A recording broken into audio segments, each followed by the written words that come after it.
Hello. We are here. It is Final Fantasy. Again. We're playing a lot of this. But I don't mind. I like this. It's a good game. It's a very good game.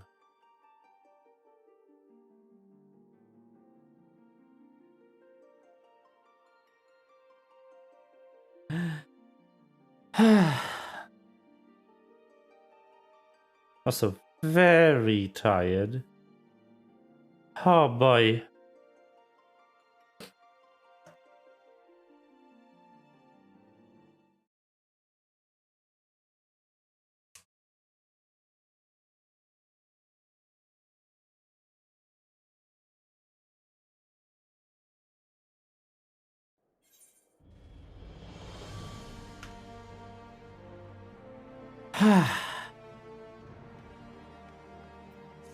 Ishgard.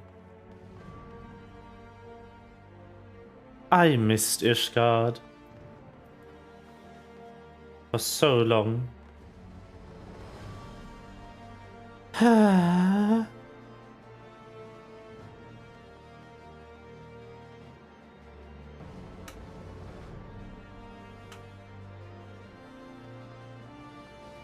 It is warm today, uncomfortably so. I am not a fan. Anyway, Alpha now, what you got to say? Through the haze of pain, I swear I sensed. But no, the past is done, and we must look to the future. At long last, Nidhogg is gone. His foul spirit cast out once and for all. I only pray that Estinian survives the ordeal.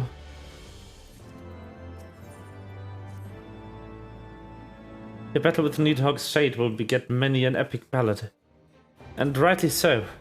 It was without a doubt one of your more epochal victories. Epoch. I don't know. Epic victories. Though I must admit that I took greater joy in seeing you emerge from the experience unscathed. And not only for your own sake. Had you not been there to aid me, those infernal eyes would be fused to Estinian's mail. Yet, even with Nidhogg gone, I cannot help but wonder how much of our friend remains.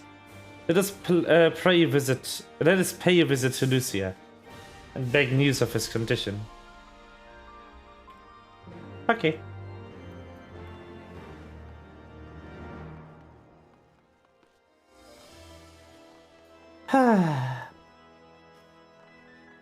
Man, this heat is making me sleepy.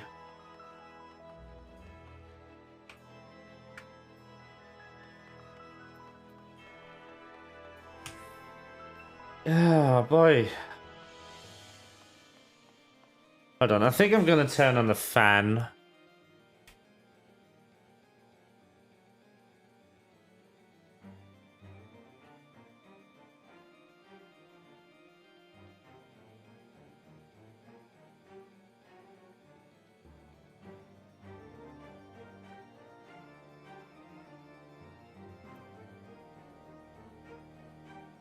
I'm not gonna have it running for long, especially because I'm pretty sure you can hear it, but at least want a bit of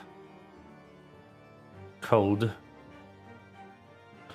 Raiden, Master Alphino, man and friends, as if winning a race wagon to our cause was not enough, you took it upon yourself to rid us of his blood brother.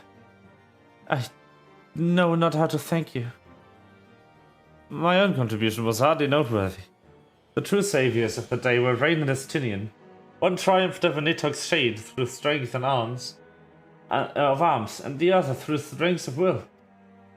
And speaking of Estinian, what news of his recovery?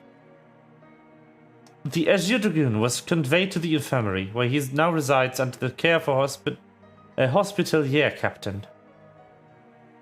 I am told he has yet to regain consciousness. But as you know, Estinian's mind and body were held hostage for many days. You must be patient and allow the process of healing to begin. In the meantime, you would do well to rest and recover from your own ordeals.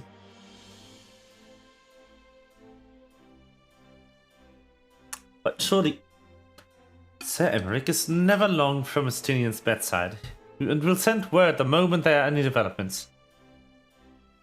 Now, if I have satisfied your concerns, I believe Lord Edmore and his sons are more eager to celebrate your return. Very well, First Commander.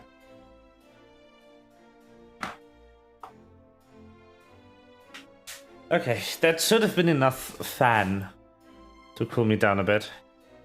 Come, Rain, it would seem that we are awaited at Fort Manor.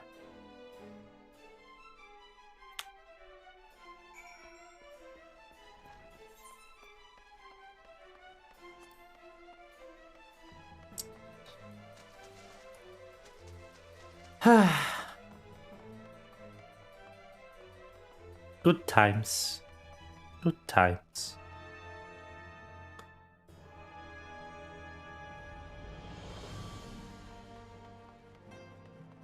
I gotta see if my encoder quality is good enough. Let's see.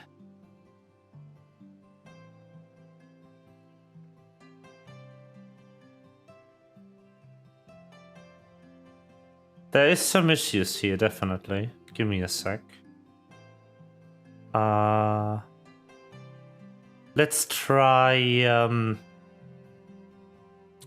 let's try changing the bitrate. Bumping it up a bit.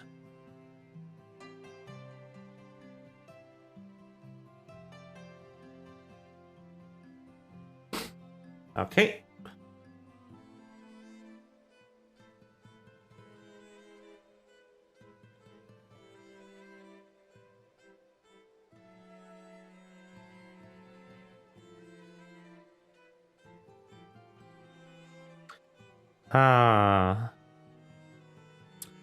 Fiddling with these settings. I'll leave the keyframe interval to be automatic instead.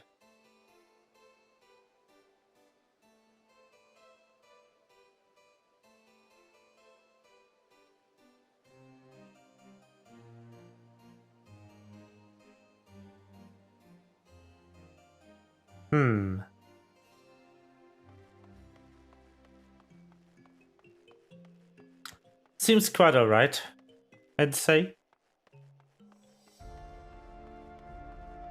I've had a better video, but what can you do?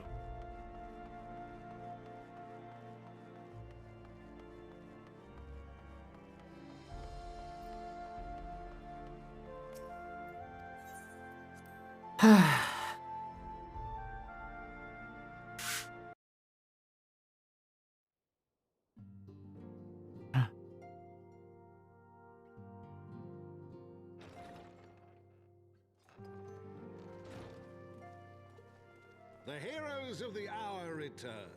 Hey, voiced. We did our duty, my lord.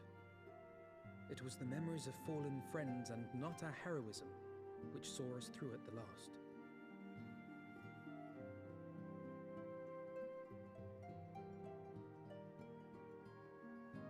I gave every ounce of my strength, but mine efforts would have counted for naught had the Warrior of Light not arrived to challenge the Great Worm. As a sworn knight of Ishgard, I had hoped to do more for my city. Well, we cannot all be heroes, dear brother. Let us put away our pride for a moment and revel in the valiant deeds of our comrade. For your sterling service to Ishgard, we salute you.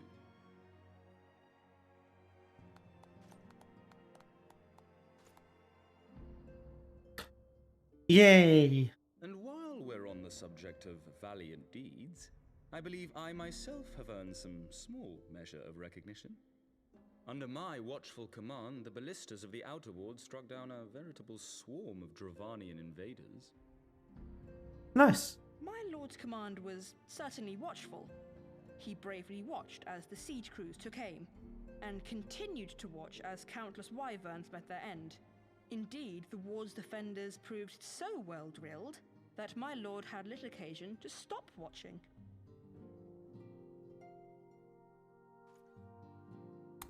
So he just stood there and did nothing.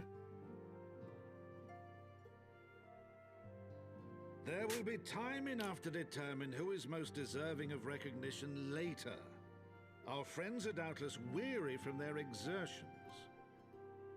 I had chambers prepared in expectation of your return.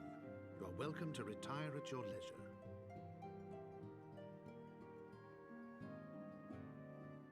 I am most grateful for your hospitality, my lord, but I believe I shall pay a visit to the Temple Knight's Infirmary. Pray excuse me.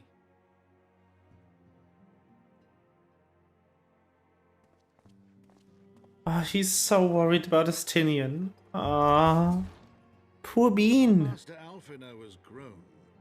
The plight of his stricken brother-in-arms pains him more than his own hurts. In which respect he has come to resemble you, warrior of light.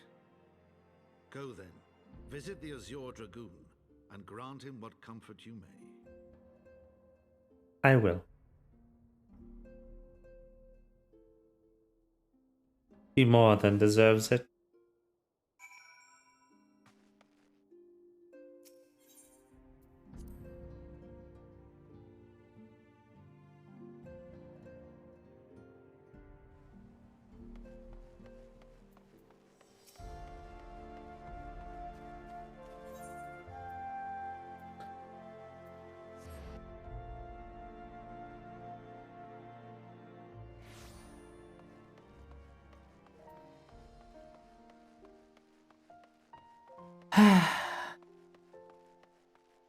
This game is so good.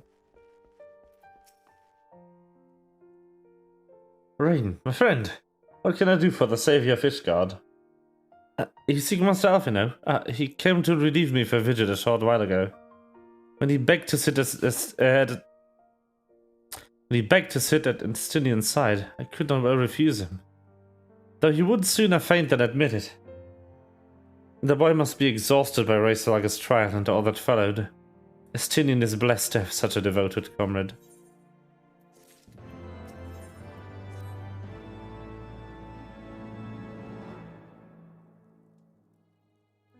My own friendship with Estinian began some 10 years past, shortly after we joined the Temple Knights. I learned his name soon enough, but Estinian barely registered my existence. I was less a fellow recruit and more a shadow which occasionally darkened his path. And so I might have remained, had fate not seen fit to intervene. While out on patrol, our company was set upon by a dragon, and we were the only two to survive. The experience forged a bond between us, such life-threatening situations are wont to do. Despite our friendship, he remained an intense and solitary youth, wholly obsessed with claiming vengeance against Nidhogg. Revenge was ever at the forefront of his mind. Revenge for the death of his parents, and revenge for his younger brother.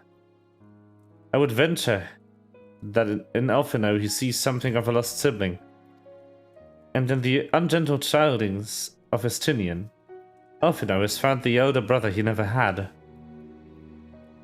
Truth be told, Estinian's tactless observations saved me from disaster more than once, and I can well understand Alphino's affection for him. He's a friend for whom I would gladly... Lord Commander, your presence is required in the infirmary. Is he... Tell them I'm on the way. Blah, blah, blah, blah, blah.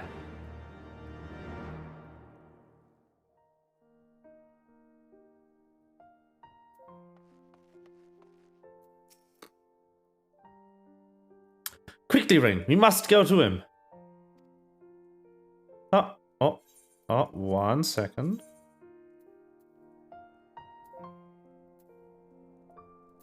Like this.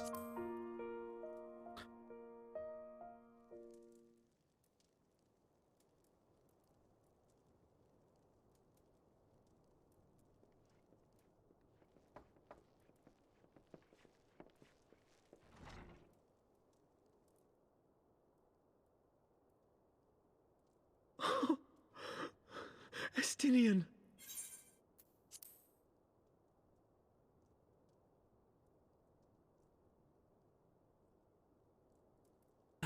Oh no.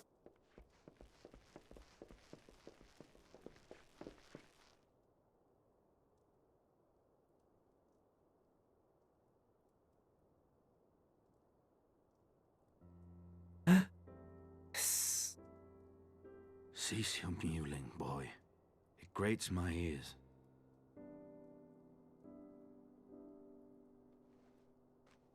Forgive me. When I saw you awaken, I could not... It was such a relief. We feared you might never wake up. Now, Astinian. If Master Alphino thought any less of you, you would still be Nidhogg's plaything. Or dead.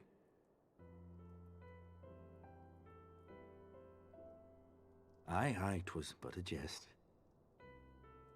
I thank you, Alphino. And you too, Warrior of Light.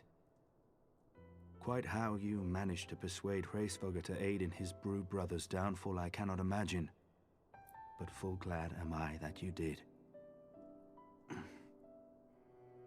Yet again, you have achieved the impossible. Done in a day's work.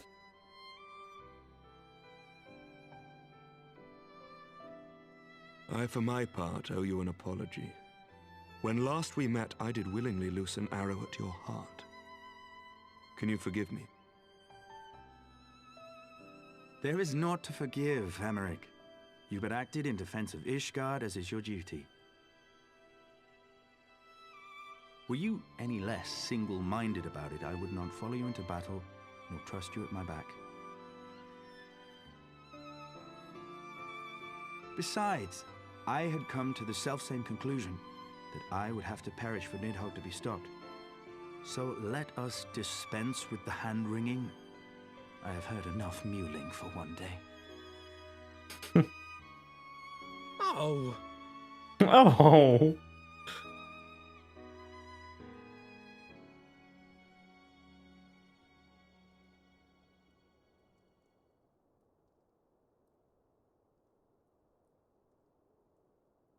The tendrils of Nidhogg's foul presence bound up every fiber of my being, usurping my senses, but I yet retained some trace of awareness. The worm's mind was as a vast and tumultuous sea. Endlessly its black waters churned, his grief and despair at Ratatoska's murder never calming, never receding. Driven by this surging current came wave upon wave of unrelenting rancor. It was the very image of my own heart. There I saw the dark reflection of the hatred I felt after Nidhogg slew my family, when no path remained save vengeance against dragonkind.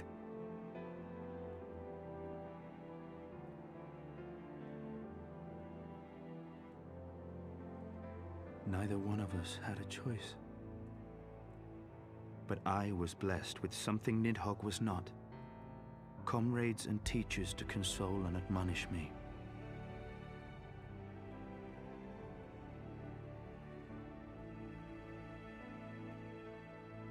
Had I not had them to gainsay my obsession, it would surely have consumed me as Nidhogg's did him, and we would have been in all respects alike.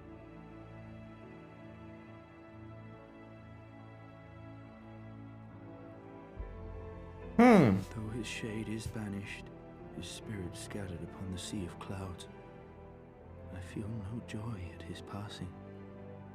Where once I craved vengeance, I now crave rest.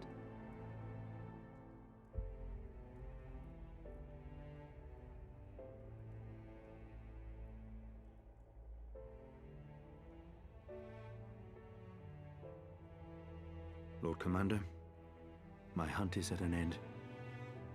I would lay down the mantle of Azure Dragoon. My friend.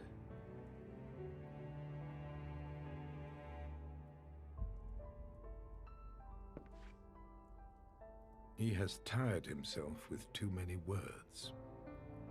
I doubt not that he will make a full recovery, but he must be allowed some few days of quiet.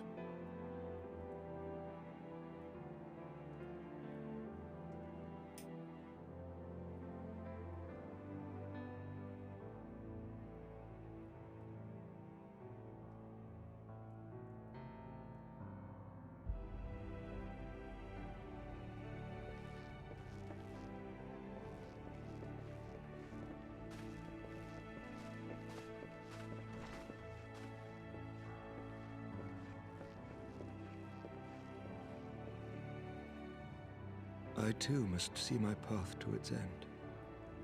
Sleep well, my friend.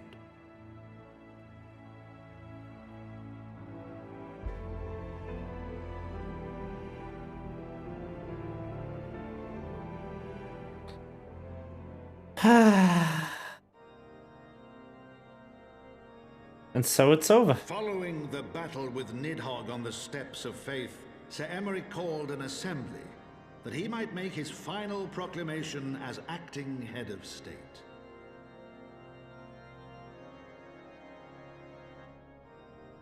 "'Twas there, with one decree, that the 1,000-year rule of the archbishops was ended, paving the way for a new republic. The governance of Ishgard would now be placed in the hands of high and lowborn alike, their ranks represented by the newly founded House of Lords and House of Commons. Church was separated from state. The foundation for change had been carefully laid, and the reforms proposed by Ishgard's new government passed into law without incident. His duty done, Emeric de Burrell gladly stepped down from the Archbishop's dais, only to be raised unto the highest seat in the House of Lords.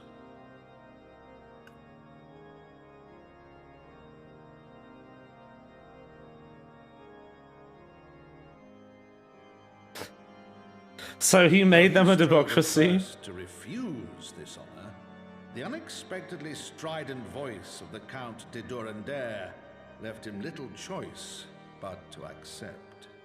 He stepped down from being the ruler and then they fucking voted for him.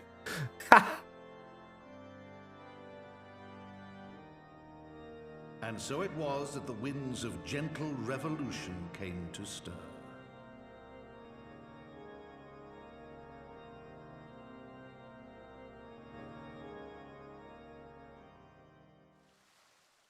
He'd be like, here's a democracy. Boom!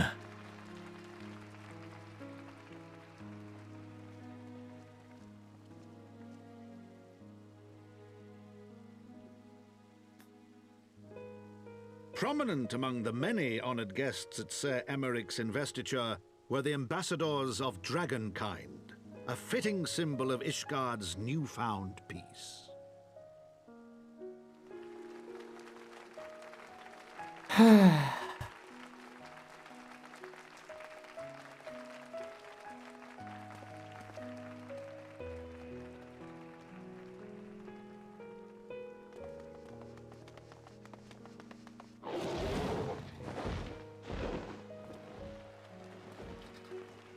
The people looked on in awe as he soared through the heavens on Dragonback. And by their cheers did they hail him an Azure Dragoon for a new age.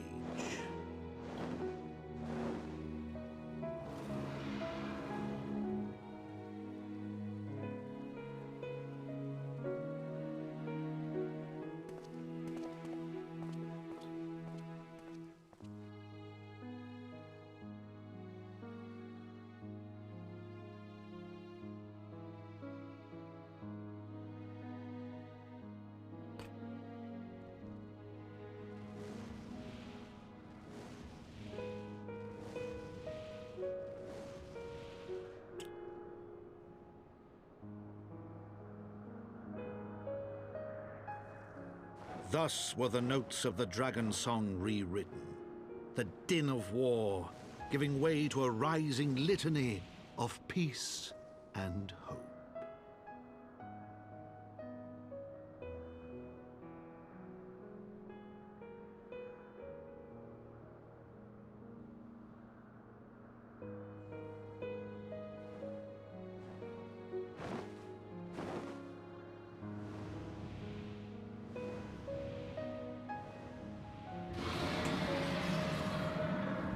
Yay!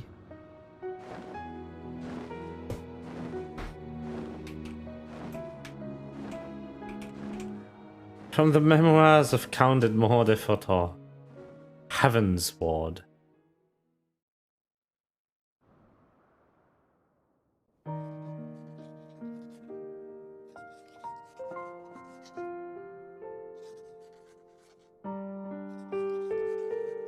And there he is, writing it all down.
Oh, the music fits so well.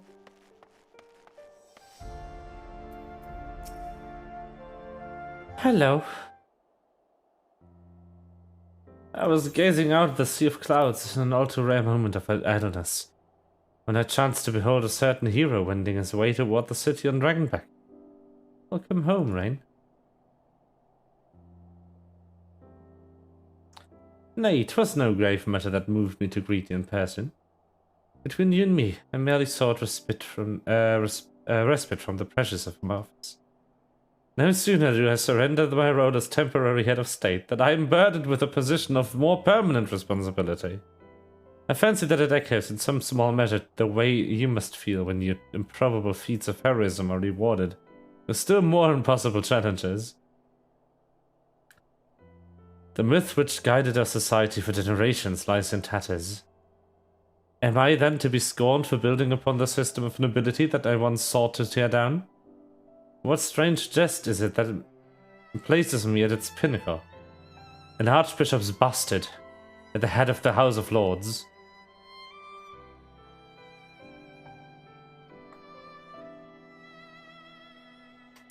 Ah, but these questions are for me to answer. It is not a man's nature to change overnight. This I learned through painful experience. It was this hard lesson which convinced me to take the path which we follow now. Even as we rebuild the bridge between man and dragon, so must we reimagine Ishgard, one carefully placed stone at a time. You must remember that it is not for us that we lay this groundwork, but for the men and women that our children will become. May their towers rise proudly from the fundament of a legacy.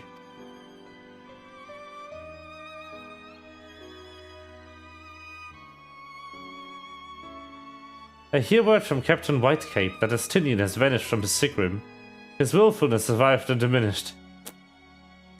Should you ever happen upon our unmannerly friend when he travels, pray assure him that I shall keep Ishgard safe until he deigns to come home. Thank you, Rain, and please convey my warmest regards to Master Elfino. Hi, Emmerich. I love you, and I miss you.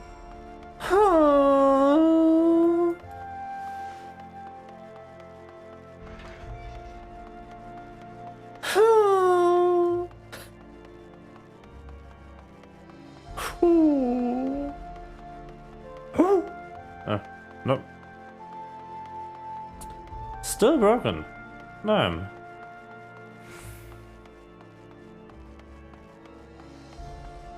My voice does not feel like making a full recovery anytime soon, it seems. Ah well.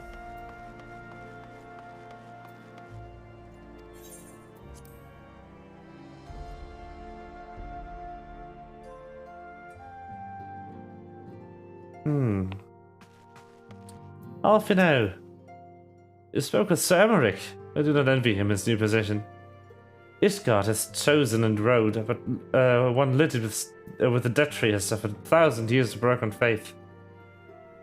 Yet through a people may stumble from time to time. I know no one better than Sir Emmerich to lead the march of progress. As for us, there remains a small matter of ushering in a new dawn. The shadow of inscrutable Ashian machinations and a seemingly endless procession of primals. But we too must walk a chosen path, no matter how treacherous the footing.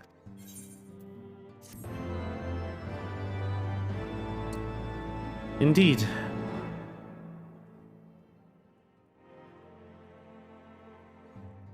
In the wake of Ishgard's governmental reform, new airship routes have been sanctioned.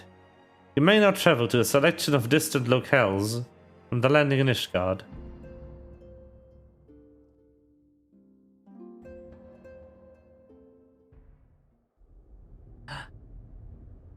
Oh.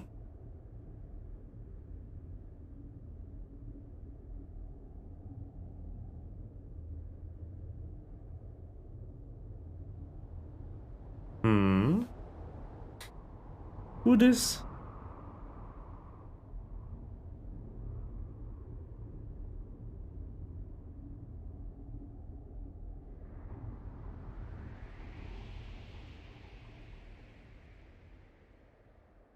Who that?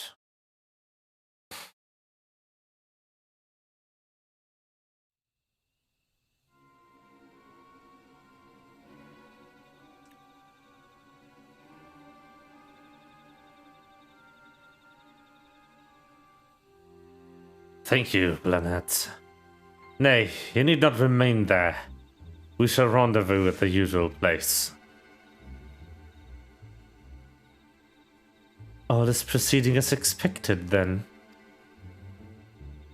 Aye, there's naught to concern us.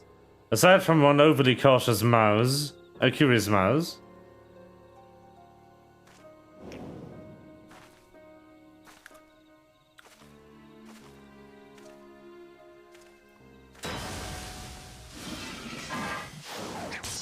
You will not. This way.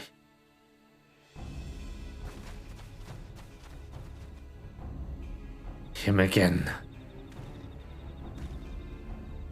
It is of no moment. They will play their part, and we will play ours.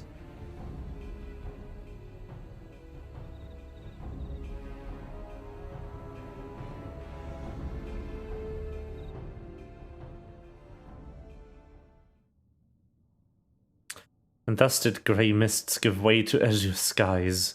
Man and dragon rise above, voices joined in song. But beneath shrouded bows, beyond the scope of light, shadow stirs.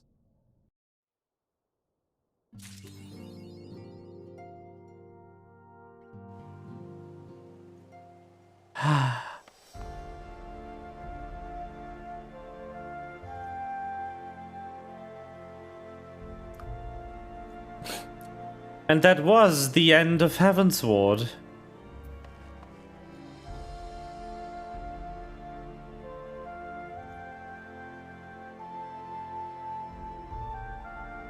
Not the end of its content, but of its story.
I'll accept this.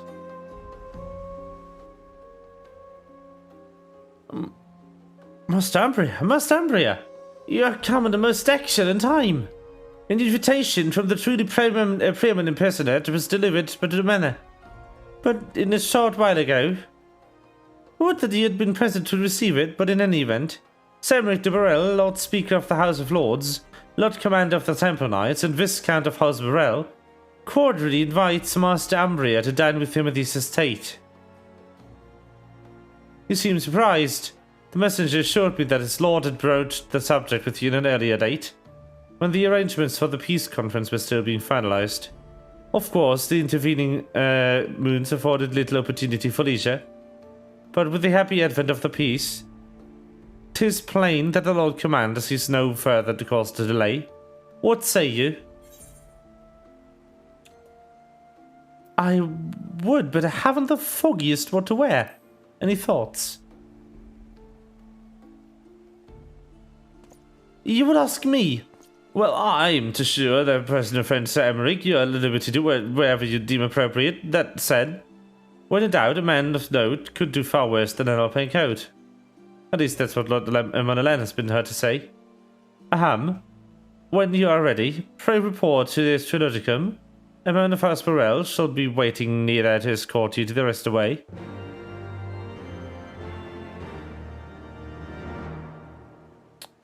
Well.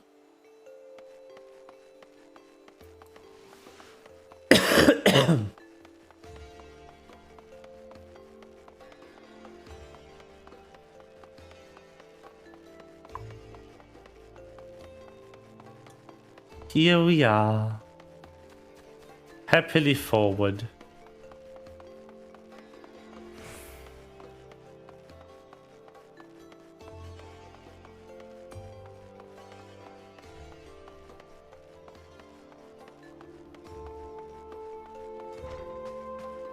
Okay, wrong door. I kind of want to do raids today, though. Alexander, that is. So I'll do that after this.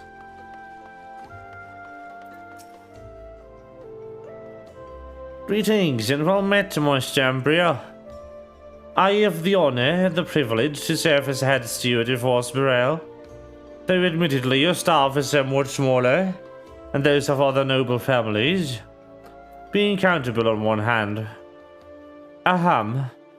My lord will be overjoyed to hear that you have accepted his invitation. As you will soon see, you've spared no expense. I dare say a manufacturer such as yourself enjoys an airy moment's respite. Aye, the battlefield beckons even now, I'm sure. But for this day we bid you lay down your burdens and raise a glass to peace and prosperity.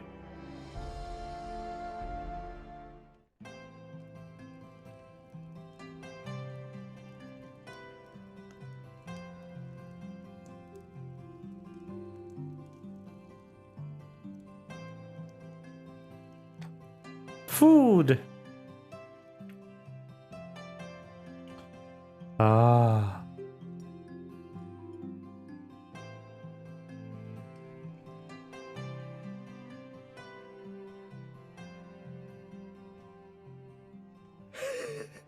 To think the Moogles would prove such harsh taskmasters.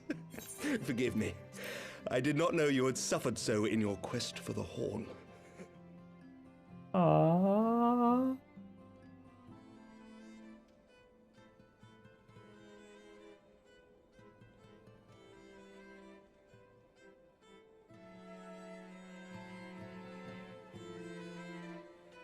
You're telling him about all the travels.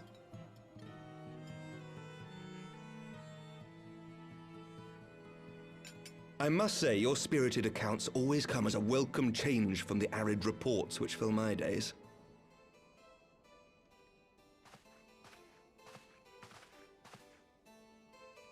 No, thank you. No wine.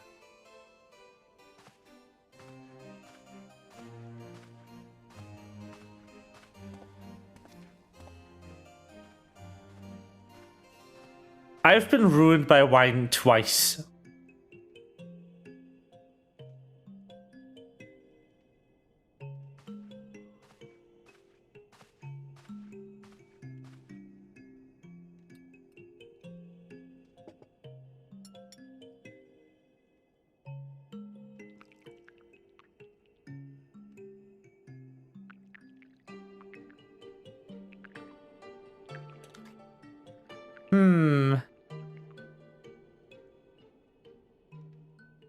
Though I have lived in these lands my entire life, to hear you speak of them, there is much and more I have yet to see. Truly, yours was a marvelous journey.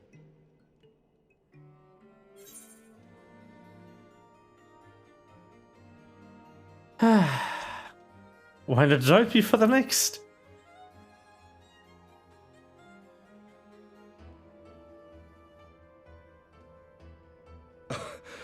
Well, truth be told, when I think back on the sweeping vistas of the churning mists, I do feel some slight pangs of wanderlust. Alas, much as I would like to accept your invitation, I fear my present duties with the House of Lords demand my undivided attention. Someday, perhaps. I'm looking forward to it.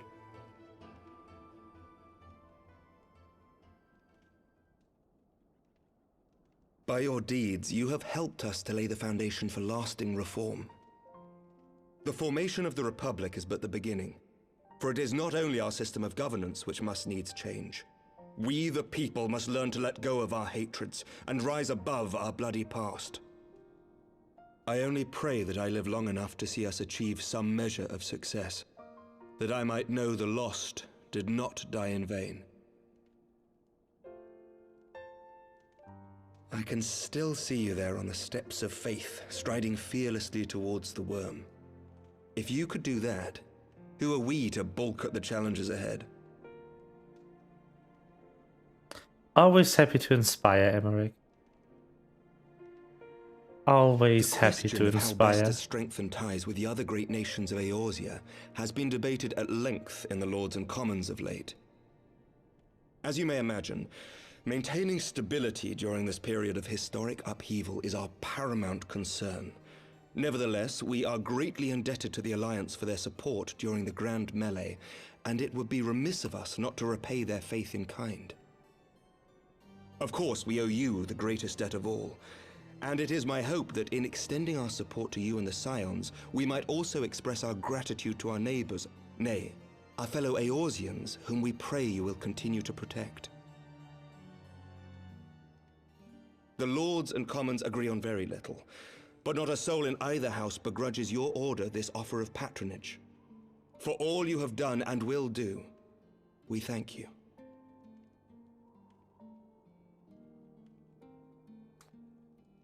You are welcome.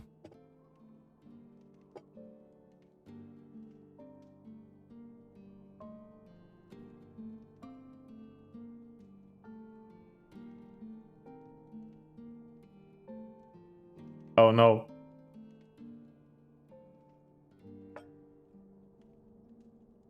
May I ask a personal question?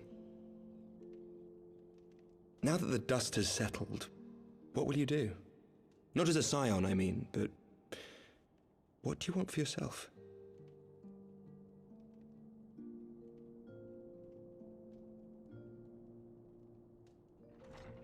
Lord Commander, pray forgive the interruption. News from House Fulton? An urgent message for the Warrior of Light. I was instructed to deliver it without delay.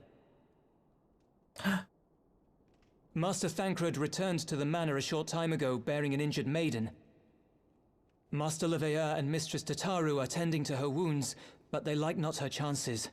Respectfully, my lord, they have requested the Warrior of Light's immediate presence. You must go Damn to it. them, my friend, and I shall go with you.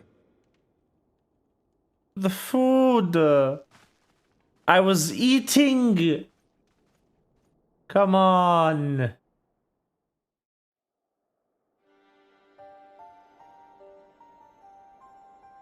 For every ending marks a new beginning.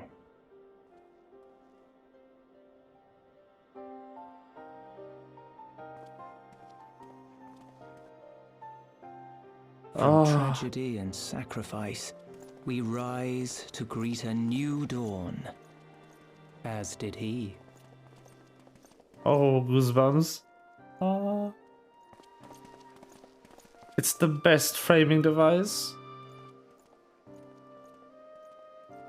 only to be drawn unto another battlefield, another cause, as if by fate.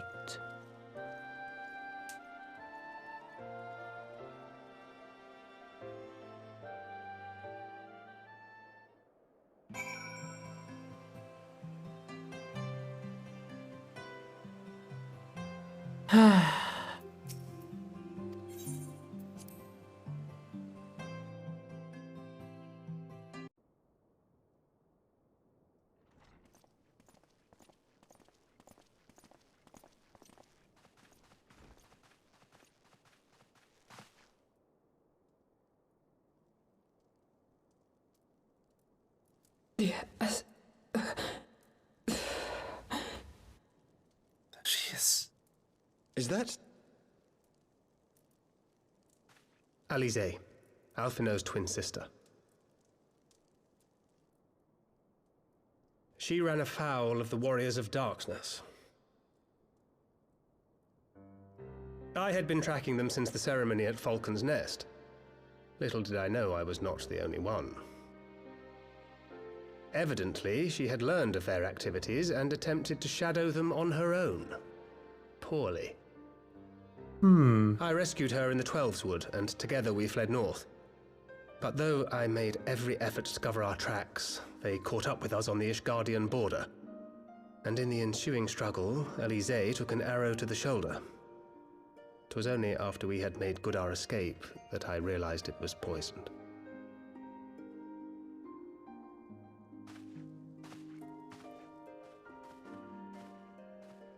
Thank you for coming so quickly. And you, Sir Emmerich. Think nothing of it. How is she? We have done all we can for now. Although the immediate danger has passed, the poison yet lingers in her blood.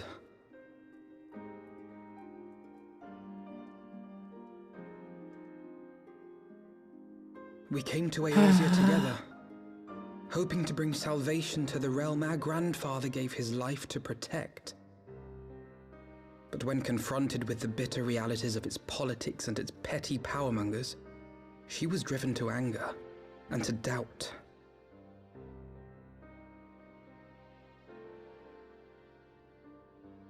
She refused to become embroiled in what she termed Eorzea's squabbles and distance herself from the Scions. Though she remained hopeful of a brighter future, she would walk her own path. Would that it had not been so perilous. Yeah. For all our differences, she's as dedicated as any Scion to the salvation of Eorzea.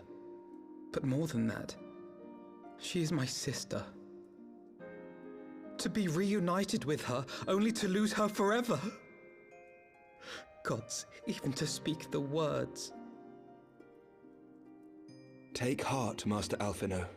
She will be attended by our most skilled chirurgeons.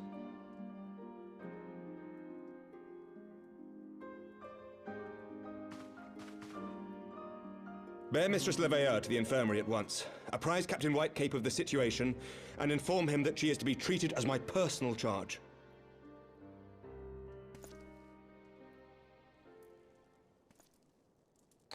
Wait, don't go. Please, come closer.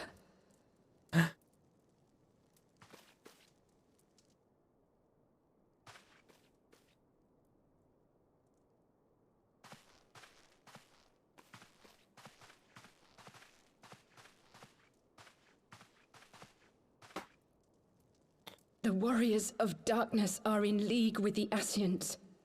Slaughtering the Primals is but the first step in their plan. They make for Zelvatol to bring about Garuda's summoning and to kill her.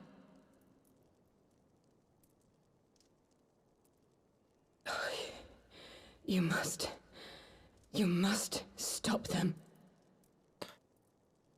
Okay. I will try.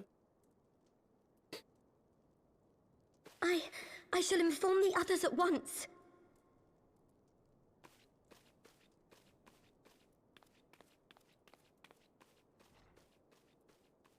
Master Thancred, I would ask that you accompany Mistress Leveilleur to the infirmary. Your knowledge of her injuries may well prove useful in determining her treatment. Of course.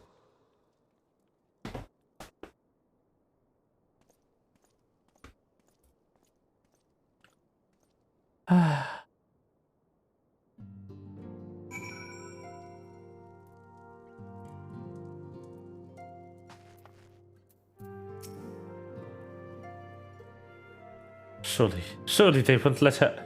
Yes, I know. We must trust in Captain Whitecape and his chirurgeons. They did not bring Astinian back from the very... they did not bring Astinian back from the very brink of death. Did they not? I am uncomfortably reminded of how he mocked me for praying at his bedside for days on end. What say you, my friend? Shall we turn our attention to matters whose conclusion we yet have the power to influence?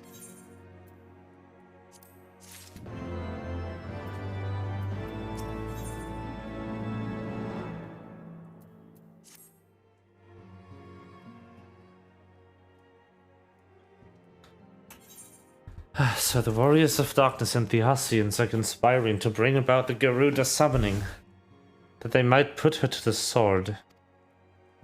And when we first encountered them in Lost Asnath, when they were confronting Ravana, gods, had this been their aim all along? I can't read. What do you intend to do, Master Alphino? There's much more I do not understand. I cannot read.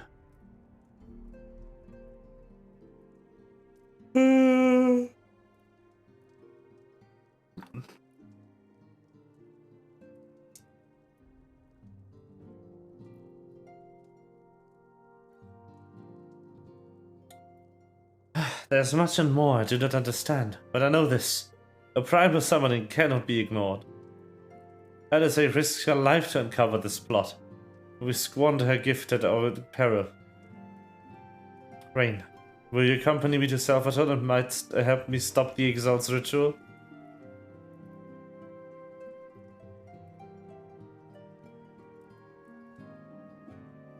Given that Ishgard shares a border with the Exalt homeland, we have a vested interest in the outcome of this ritual.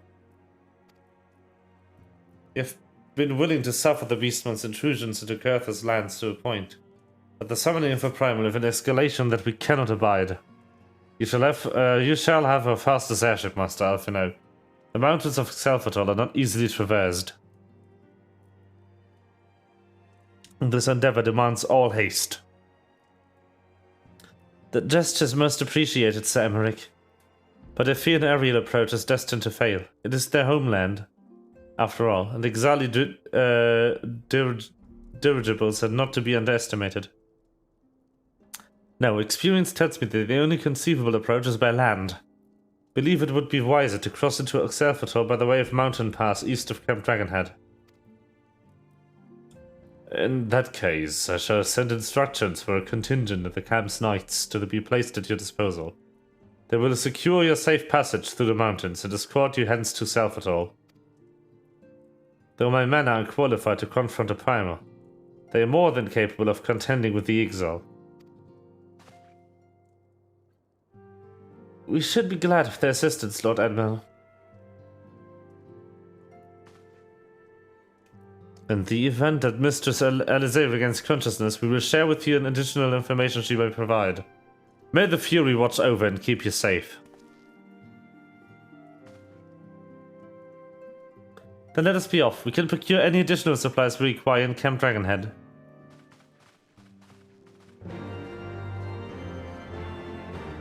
I cannot read today. Oh boy.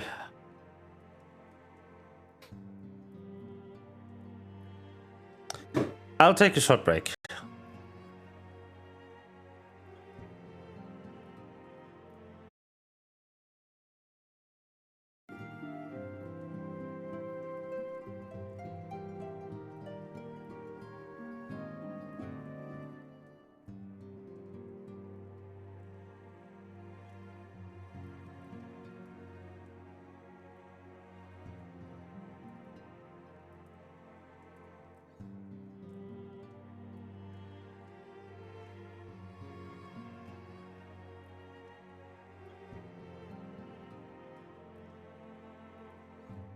Okay.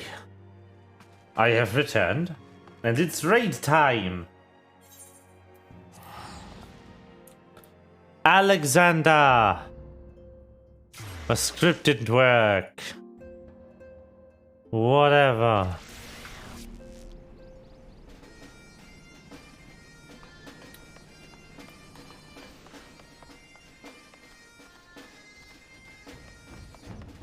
Oh, of course it didn't. I'm stupid.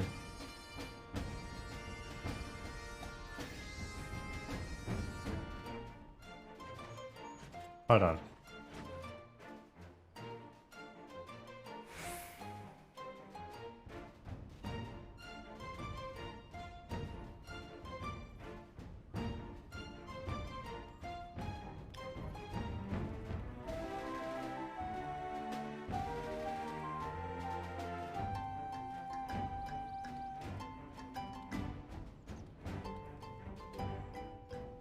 Uh-huh.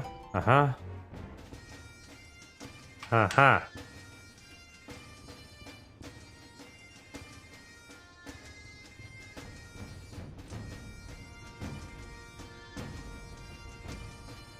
Uh-huh.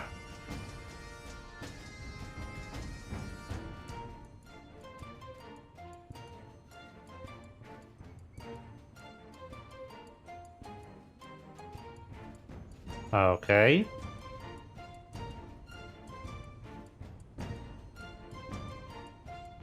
Oh, it's not on.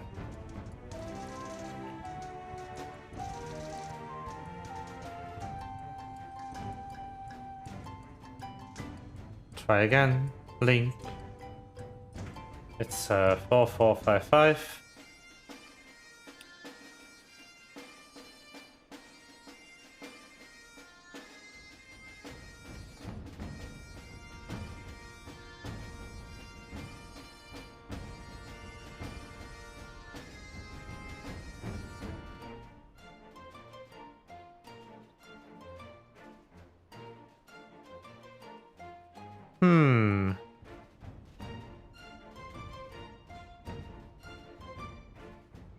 I'll have to figure that out later.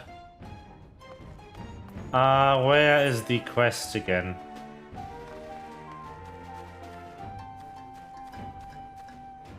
Which one of them is it?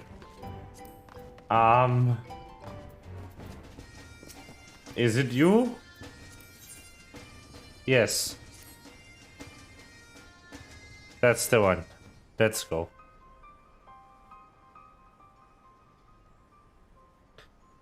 Score! Is Uplander seeing it? Giant of iron, rising from river. The Stolen said I leave to learn more, but are not back yet. Raiders blight of Guppy Flock. Giant is too big, can squash Idleshire flat. Where are blenders? Calm yourself, Slowfix. Ah, Rain. 'Tis while you're here. While your need is dire. A colossus of steam and steel has risen from Taliak. Yet it is no mere forgotten contrivance of Shalian.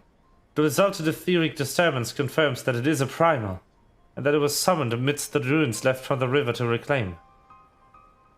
For a mercy, it stopped dead no sooner than it had broken the water's surface. But so long as it remains in our realm, it may spring to life again at any moment. Yes, yes! Yes. But what does Uplander find in the Idleshire? Is Wilton still heavy with ether? Nay, the ether grows perilously thin. More swiftly than I could have imagined. The primal is bleeding, the land dry. It will be suffered to continue. This entire region will become a barren waste in a matter of months. No! Gobby Flock has only just found home after long wanderings. Idleshire will not fall. Snowfix will not allow it.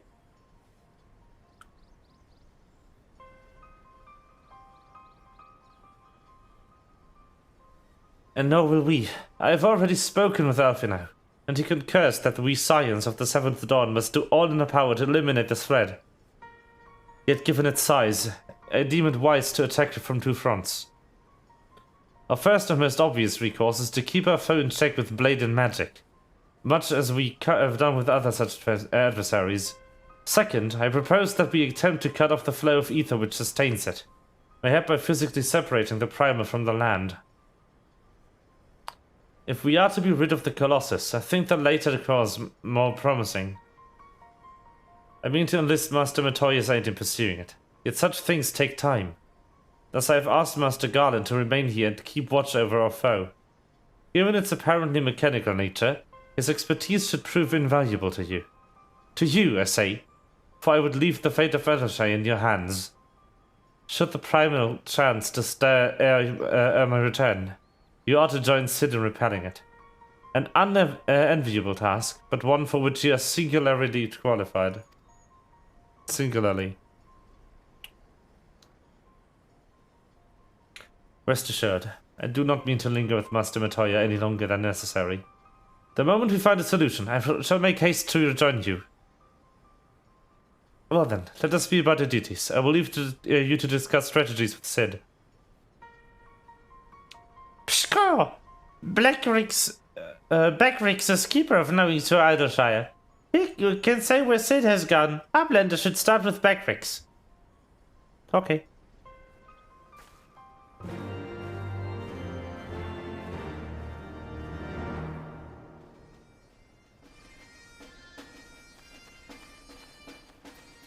Okay. Where? There.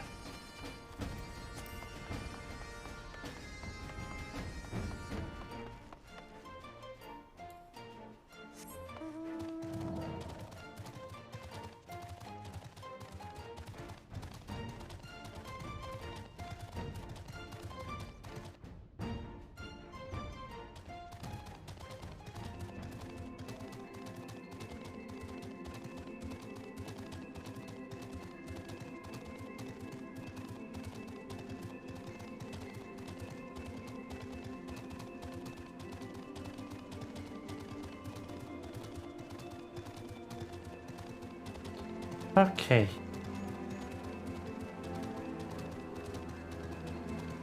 Raid unlock. Can I fly here? Yes. Good.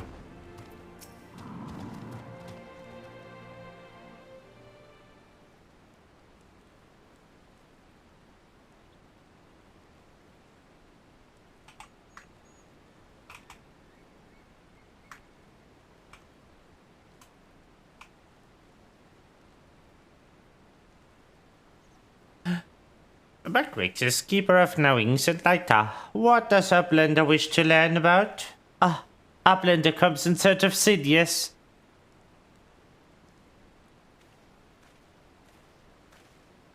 Thanks for sharing your knowledge of knowings, Beckrix. These Illuminati are indeed more hostile. Ryan, old friend. Have you seen Ishtola, have you?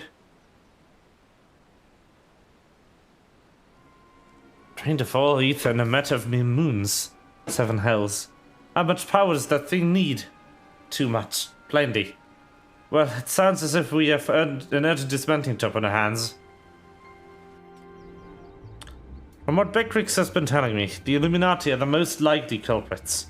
They have the knowledge to summon a primal and the requisite short-sightedness to not think better of it. Fanatical captures their philosophy nicely, I think. Their goal being nothing less than sole ownership of the world's technology. Needless to say, they are more than willing to kill anyone who stands between them and what they want. We'll need to contend with them if we are to disable the thing.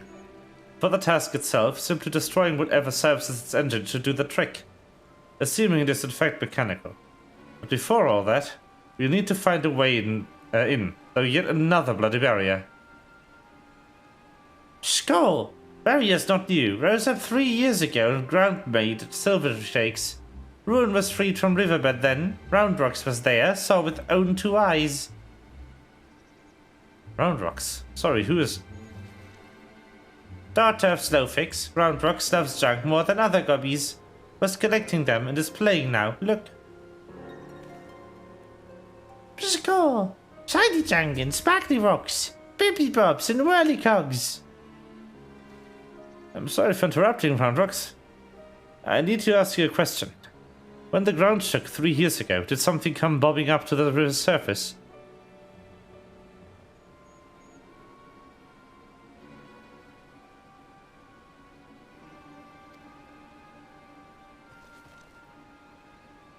Bobbing? Nothing bobbed, silly Uplander. Ground made shivery shakes. And when giant whirly cogs stood. And then magic walls came up too. It wasn't the tremor that freed the Colossus, it was the Colossus which caused the tremor. You're absolutely certain you saw it rise from the waters, young one?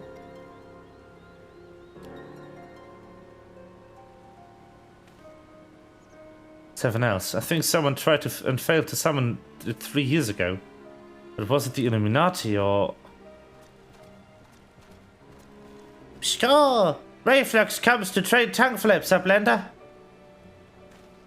Ah, just the goblin. Slowfix tells me you is resident expert on the Illuminati. Pardon me a moment while I consult my fellow Uplander. Rain, if I may make a suggestion. I'll speak with Brayflox and learn what I can of our opponents.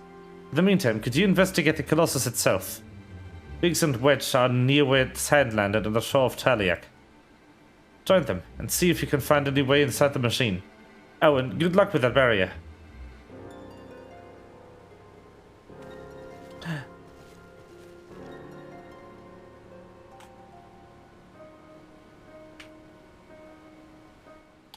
Ooh. A character. Sus.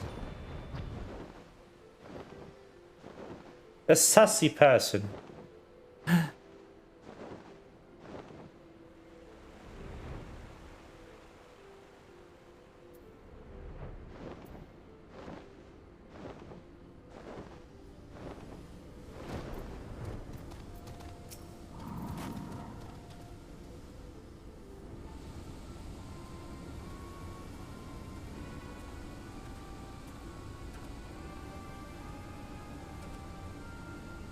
Rain? Ah, Rain! Can't you see the Colossus, eh? The chiefess is looking for you in. Course there's a bleeding barrier about thin. Aye, another one. Lucky for us, when the big fella came down, its sand climbed onto the shore here, punching a hole in its defenses, leaving that round portal there unprotected. Only trouble is, it's locked and doesn't seem to have a key. For want of a better idea, Wedge is listening to Illuminati link pearl communications in hopes they'll mention the trick to opening it. Da-dee-da-dee-da-dee. There's only one signal coming from inside the giant. It's always the same pattern. I'm certain it's a code. The Illuminati always use coded messages. From what I hear, they've developed a special kind of crystal specifically for transmuting link pearl waveforms. If we could get our hands on one, the chief's decoding machine that here should theoretically be able to use it to untangle the meaning. Quite where we'd find such a crystal is another matter. Skull! Does Uplander know Round Rocks? She makes a recollection of drunken things. Maybe he's keeping crystal at shortstop. Wouldn't that be a stroke of luck? And it just so happens, I've been working on the means of identifying the crystal in question. Hearing, take this 3G7 Weeb.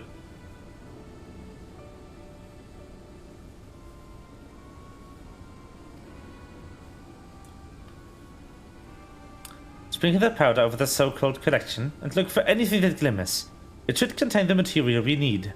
It may have you may have to borrow one of Round Rock's treasures. But I'm sure she wouldn't mind if you tell her it's for a good cause.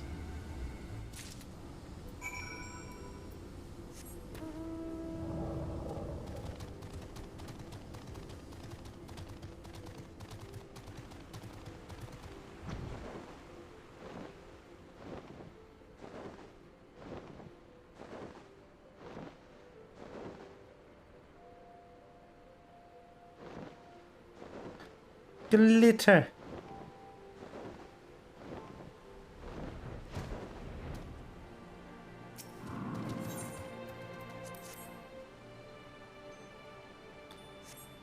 Ding. Glowstone. Skull, what is Uplander doing? Sneaky taker. Treasure belongs to Round Rocks. Uplander needs it for giant wordy cogs, but glowstone is most favoriteest treasure of Round Rocks. Ah, alright. But Uplander must promise to bring it back, or Round Rocks is getting very angry. Okay.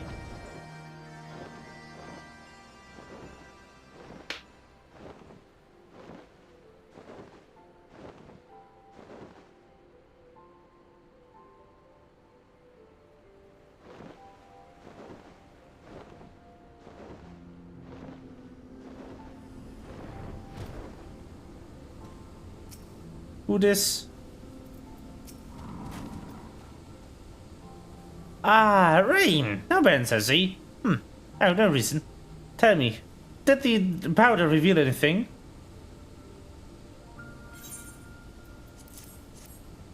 Thank you. And you have my word. I'll give this back to Round Rocks when they're finished with it. Now, let's take a listen to what the Illuminati are really saying.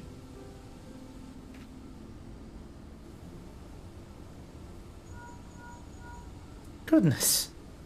All that infernal beeping is gone. Now it's a message. Clear as day. Let's see. Today's schedule for Gordius. Registration halls at 7th bell. Stop. Louse the curl cups at 3rd bell. Stop. Rest and recuperation at 2nd bell. Repeat. Today's schedule for Gordius. Curl lousing? But I'm sure there wasn't a message. This has to be some sort of jest. Be daft, Wedge. Just another code. You need the proper crystal and the proper knowledge to understand it. Bleeding Illuminati. Should have known it wouldn't be so easy. Quite the conundrum you have there.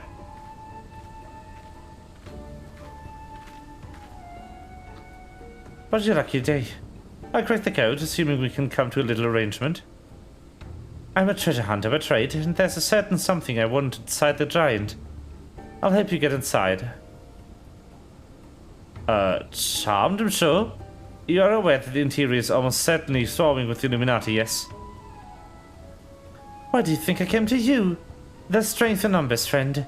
Best be joint forces, eh?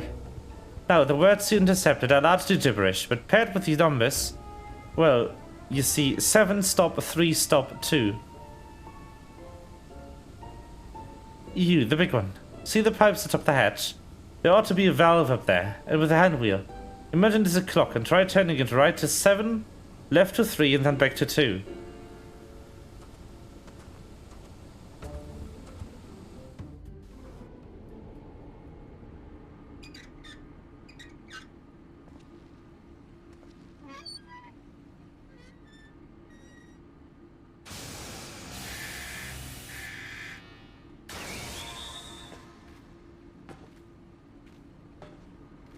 Ah, we did it!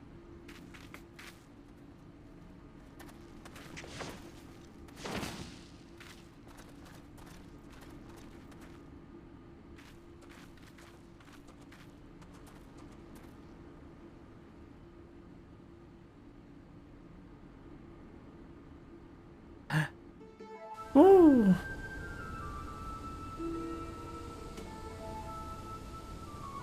So the Illuminati have been announcing the way to enter the Colossus all along.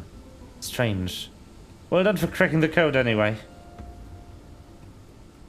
I had less successes, sadly. I'm afraid Bravelox knows little more than we do about the Illuminati's plan of the Primal. Come, things aren't as bad as all that. You found a way inside the machine. You just have to learn about it as we go. It's only a massive mammoth after all. Stopping it should be as simple as destroying its core. If we send a suitably interpreted team of surveyors, I don't see why we can't trace the machine's power back to the source via struts and piping. And I know just the man to lead the party. What say you, Rain?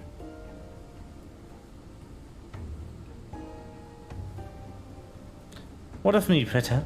I opened the way for this grand expedition of yours. Surely you'd send me a place with your little band to hunt for my treasure. You did as you promised, and you may do as you will. Now. But only so long as the treasure hunt doesn't endanger the mission. I'd join you if I could, but there's something I need to see first. I'll leave Biggs and Wedge here in case of emergencies, but good luck, my friend.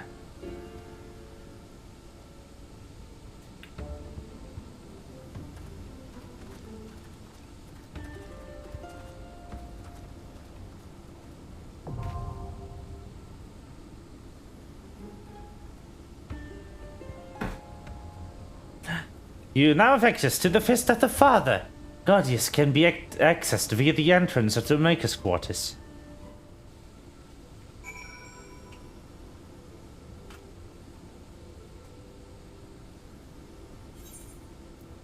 We have... God, yes.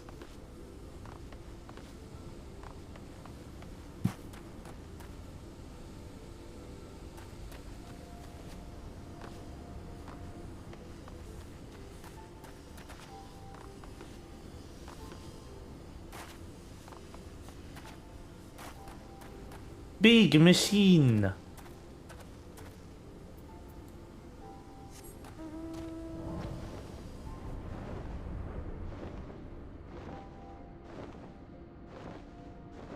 Ah.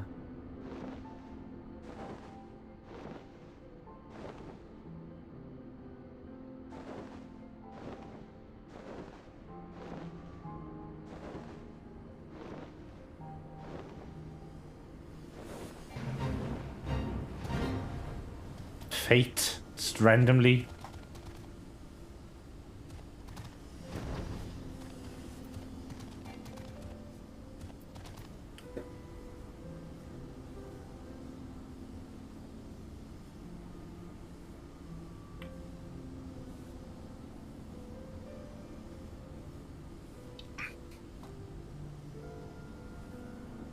Ah.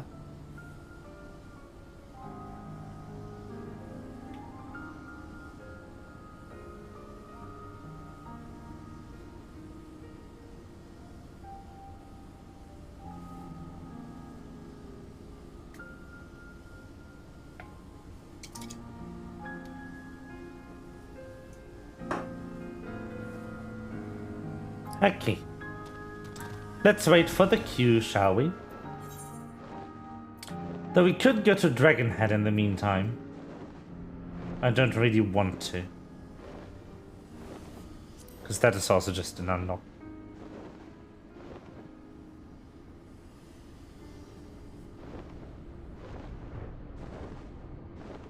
There's 8 parts to Alexander. 12, sorry.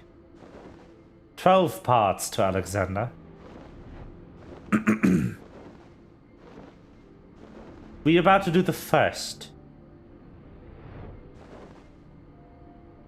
3 overarching storylines, divided in 4 parts each.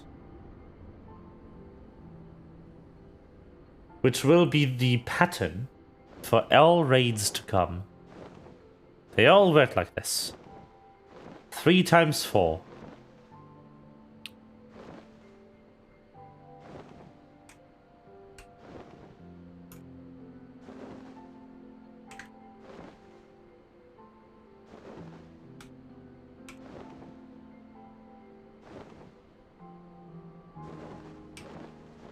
Oh, time to wait.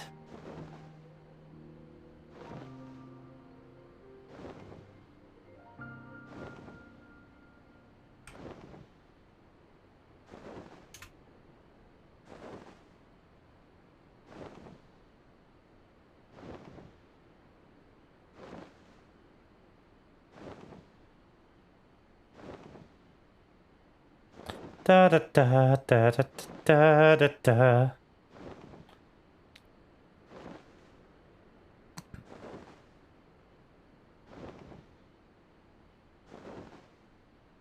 Now we wait.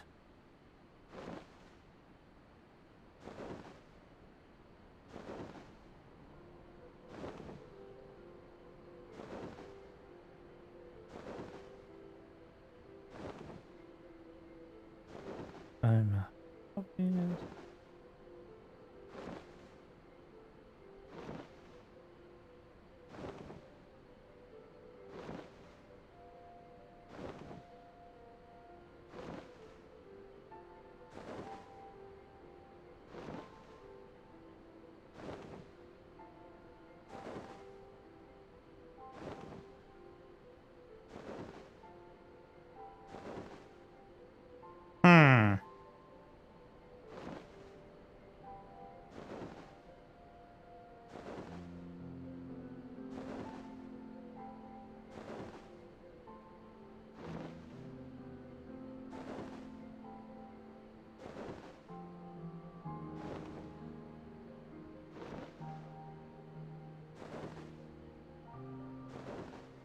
Waiting time. It's always a bit boring.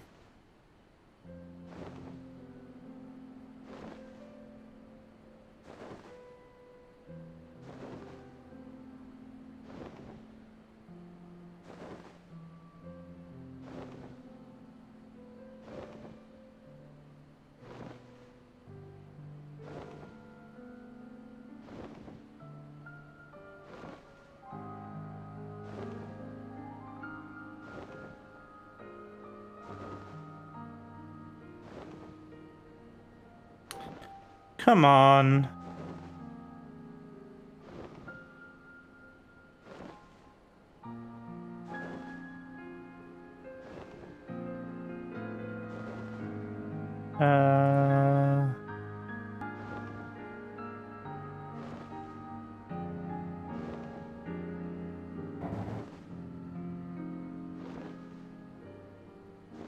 Okay.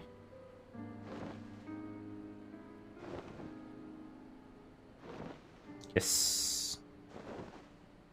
Good.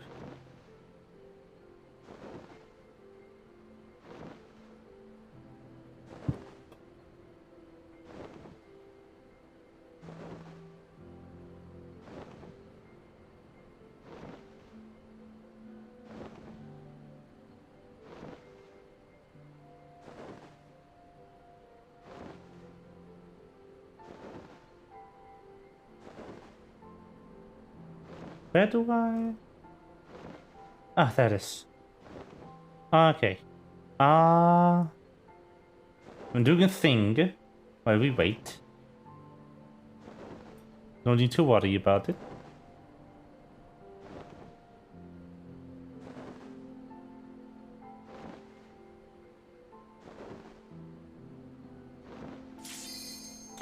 Ah, there we go.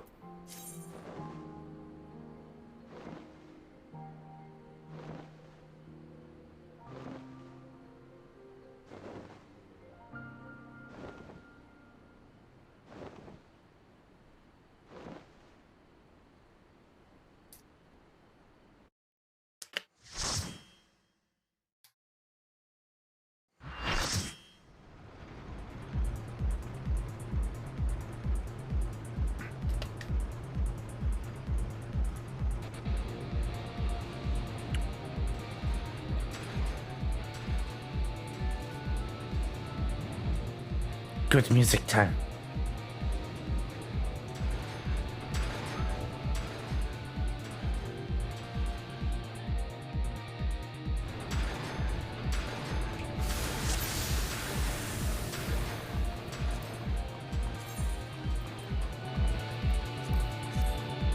Good music. Let's go.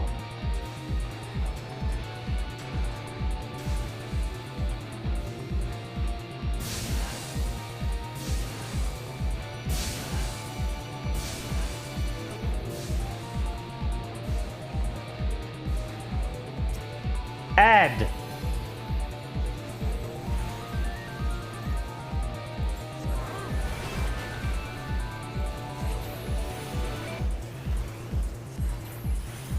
The dolls.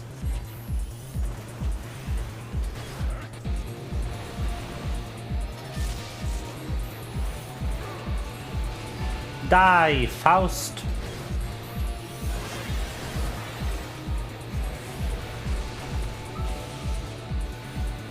Okay.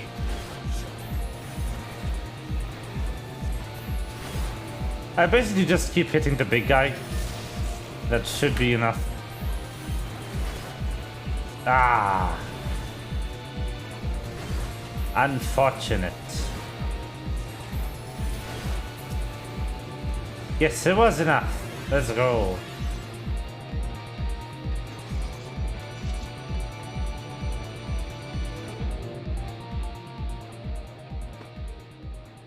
It's time for good music.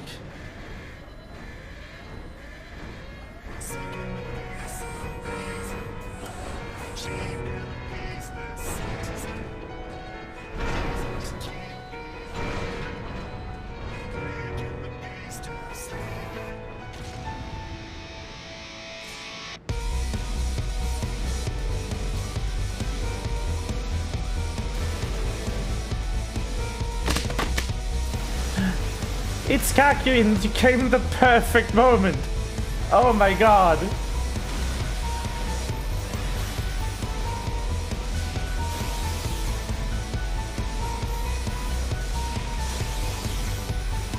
You're doing Alexander today? Oh, you have no idea.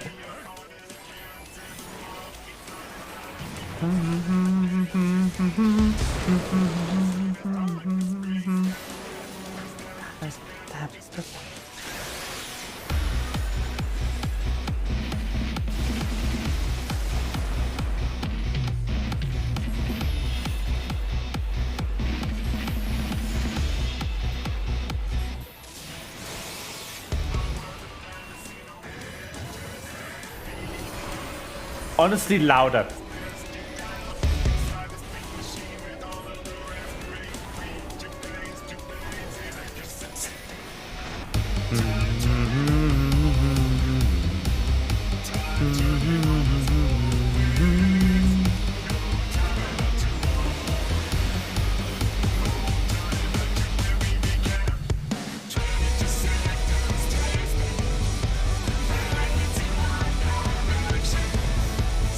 The music in here is so good. It's so fucking good.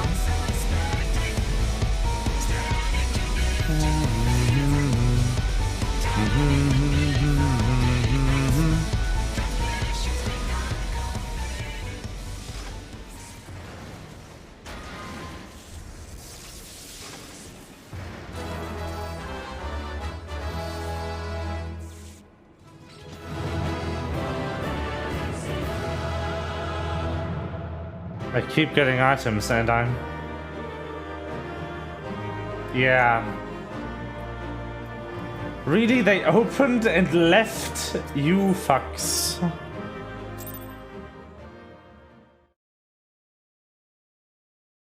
Don't open the coffers if you don't actually want their contents, please. But hi! We're doing the raid! Expertly done, adventurer. There's no voiceover in this, so I'll have to read everything. This is mead.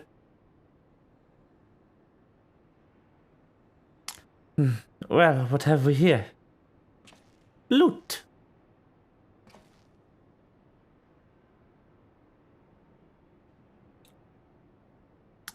Yeah, sorry. Sorry. Randrix couldn't stay away. So many new treasures. Treasures? Oh, you mean the odd bits and bobs? Well, little one, these machina are yours to take. And some of them are rather beautiful, I must admit. Uplander can't trade with the machines from ugly, just like Roundrocks. Oh, I'm adding one more to a company, is there?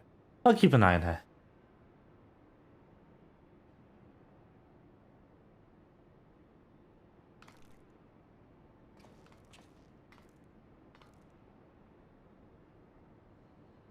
Damn it, I was so sure. Score!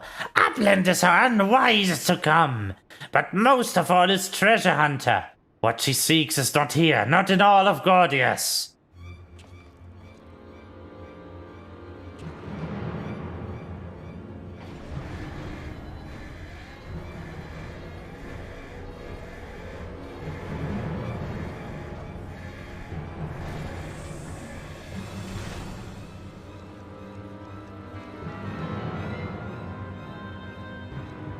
That's a cool door.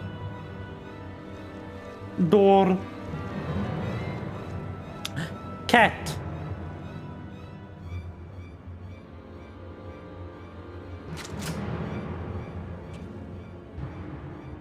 As I live and breathe, quick thinks all thoughts, master of the Illuminati. Yes, they actually called the Illuminati, I'm not making this up. Pshkar!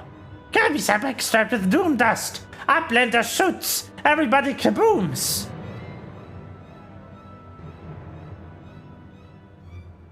Uplander ear catches tongue flaps of master. Enigma codex for plants making is gone. Illuminati are already undertaking Alexander Initiative.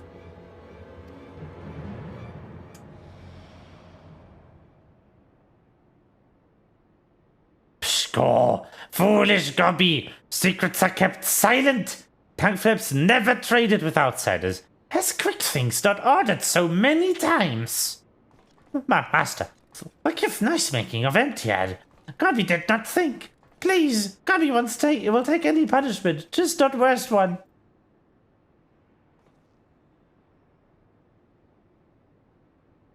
Now.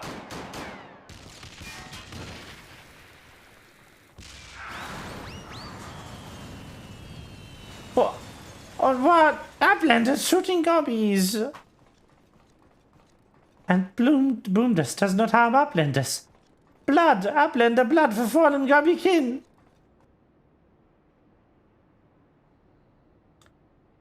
I think now would be a good time to leave. Yes. Score! Uplander, what is Enigma Codex? Treasure?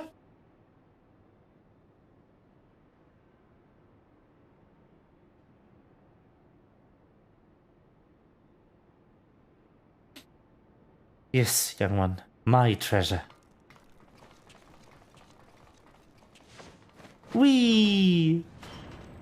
Into the hole we go!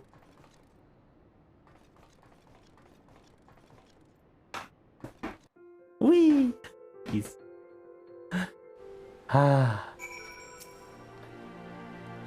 Bleeding elves, face to face with the head of the Illuminati, eh? Sounds like you have quite an adventure. And this Alexander Initiative has got me wondering. What do you reckon it might be, a giant's name? No sign of core though, eh? Well, we just have to look further in. I'll let Chief know anyway. I'll be happy to hear Mediate Roadrock's safe too. Those two haven't stopped talking about machines since they got back. I can't say I've ever thought of junk as pretty, but to each their own.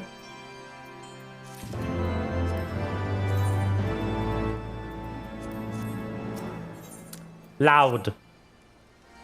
Rain, ready to have another go at finding the giant's core. Wedge, kitty, oi, Wedge, stop listening to the bloody link pearl. We barged through the Illuminati's front door. They know we've broken their code.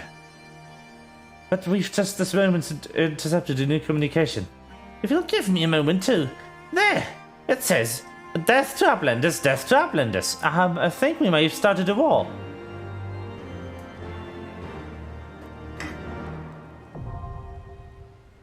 Calf of the Father is now accessible. That was fast. But yeah, we're doing a raid, Kakuin. We're doing Alexander. Alexander is amazing. I love it so much. I wish we could have done the other raid, the other 8-player raid, which is the Binding Coil. But unfortunately, that actually is pretty hard content. So doing it is requires a coordinated party, or at least someone to do it unsynced with you. It would actually add to the story if we had done it, because quite recently in the story, exactly one story quest ago, Elfino's twin sister Alisaie reappeared. She's back in the main story now. And she was doing all the Binding Coil quests. That's what she's been doing for the past, like, while everything else went down around us, you know? And if you have done that quest line, part of the story text changes. But very unfortunately, I have not done that quest line. Because again, unlike Alexander, which we are currently playing the easy difficulty of, Binding Coil is quite hard, still. Because it was never designed to be played by casual players. It was designed to be played by hardcore players. And it is what we now call a savage difficulty raid. Even though it is its normal difficulty. But it is on par with all the difficult raid content in the game. But there actually is Binding Coil Savage. Only 4 of them have Savage difficulty, though. Only 4 of the 13 parts of it. And those are brutal. Those are actually some of the most difficult content in the game. They were the most difficult content in the game until they made a harder version of them called Ultimate. Because the Unending Coil of Bahamut, which is the ultimate version of it, is just all of the difficult bosses from Binding Coil back to back with no checkpoints. It's a 15-minute fight where you just back to back kill all the bosses in the raid series. Which is, yes, oh god, indeed. It's just a boss rush. It is very hard. I've not done it yet. I've not even attempted it. I've attempted the Epic of Alexander, which is the same thing, but for the raid we're doing right now. I've failed. I haven't completed it, but I've attempted the Epic of Alexander. There's also Ultimate Weapon Ultimate, quite affectionately called Uwu by the community, which is a back-to-back fight of Ifrit, Garuda, Titan, and then the Ultimate Weapon. It's amazing.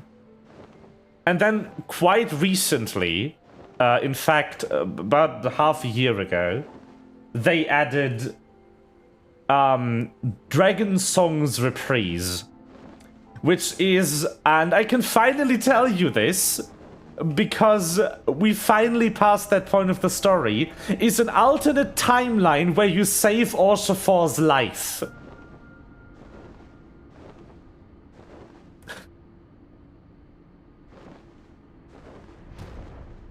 Which is the greatest content they have ever made. By the way, everything goes to shit. The timeline where we save his life is actually the worst timeline of the two.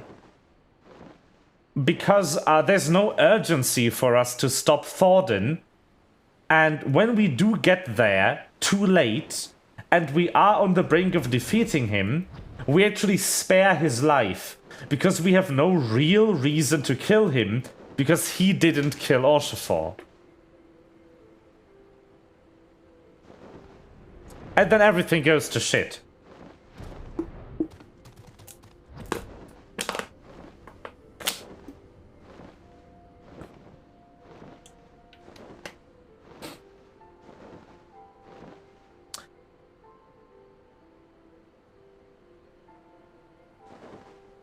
Because, see, the reason why Thordan went to Azizla in the first place is because he wanted the Ascians' technology to enslave dragons. You actually, not the Alagan technology, sorry. Not the Ascian. Mixing up the two there, sorry. The Alagan technology to enslave dragons.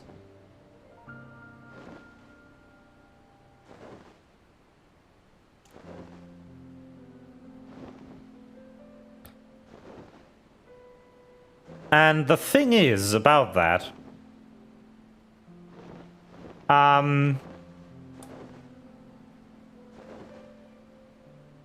you see this technology in the Binding Coil raid series. The Binding Coil is a raid where you descend into Dalamud, the massive red moon that Bahamut was imprisoned in. And in there, you encounter a dragon called Twintania. Twintania is a Mericidian dragon, Mericidia being the continent where Bahamut and Tiamat used to live, that Tiamat told us about when we met her in Azizla. And Twintania is imprisoned by that very same technology forced to continuously worship Bahamut because Bahamut was a primal. The real Bahamut died like 3,000 years ago. He's been dead for a while now. So yeah. They imprisoned dragons to continuously worship Bahamut to keep him alive. Because remember how when we did Crystal Tower, they talked about how they used Dalamud to collect energy from the sun and send it to the Crystal Tower to power their empire? Apparently they used Bahamut for that.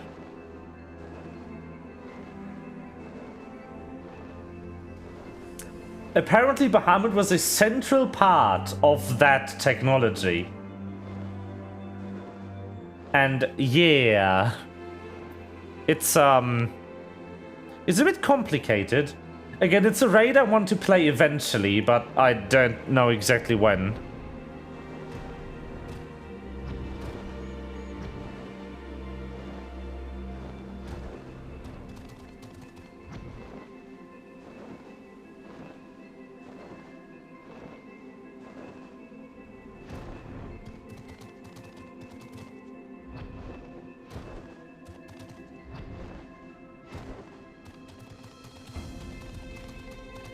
And yeah.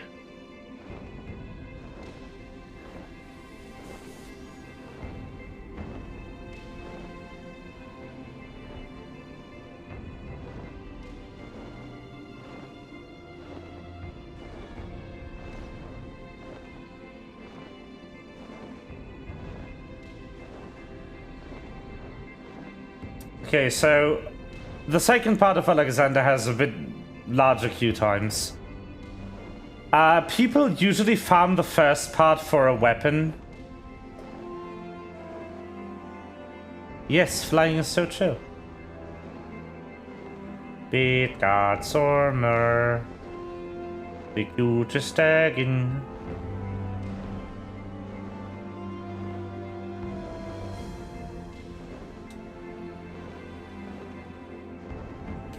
I love the fact that he evolved like a saddle.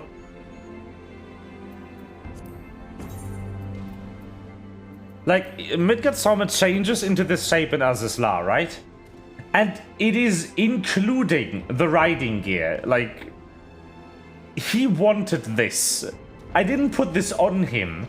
He just materialized fully formed with riding gear and armor. He's such a cute dragon. Pit, pat, pat, pat, pat, pat, pat. Also, mind you, Kakuin, I'm doing this to illustrate the fact. Give me a second. Thank you for the pets, Venrit. I want you to know, Kakuin, that we are riding this. That is the person we are riding right now. That massive dragon is our mount. I want you to know this. That is who we are riding right now. He was like, yep, mount. Anyway, hi Venrit. How you doing? How goes the Fantasy Star? Onlining. It just fully lagged out on me yesterday, so I stopped playing after an hour or two. I died in the overworld and it would not let me port back, so I just logged out. I'm also currently stuck trying to get my power level to 1100. Which I don't know if I can. I only have one more armor item I can improve, and then I'm stuck, kind of. But anyway. Yeah, for context, we are talking about the Phantasy Star Online 2 New Genesis. The very unexpected new Phantasy Star Online. Where's like, I think it's now 10 years old or something. Phantasy Star Online 2 is a mission-based game where you have a hub and you start missions from there. And when you clear the mission, you go back to the hub. And it's kind of like instanced, and the areas are sort of randomized, procedurally generated from room sets kind of deal. The new one, Phantasy Star Online 2 New Generation, is a fully open world game. And the graphics made such a leap between PSO2 and PSO2 NG. I still don't quite believe it's the same game, but it is. Like, you keep all your items. You keep your character even. It's the same game. It's just a different storyline. And I'm not sure how they are connected, but they have to be, because they keep my items, right? Like, come on, it has to be connected somehow. I have my stuff. I also have amnesia. So, but yeah, that's an exciting game. Maybe I'll stream that someday. But it is very laggy. So maybe not. Like, it already barely works if I'm not streaming.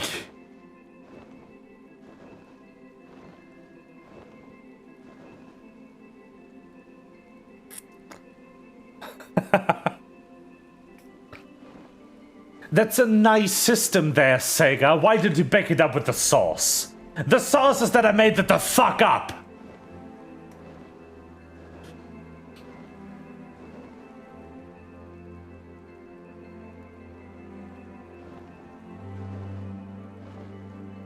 Fucking... You know, the worst thing about Maxor videos is that you cannot quote half of them. Because out of context, they are really offensive. Like, in context, they are only fine because everything is played for jokes. Not just the offensive stuff. But out of context, they are so rude. Like, come on.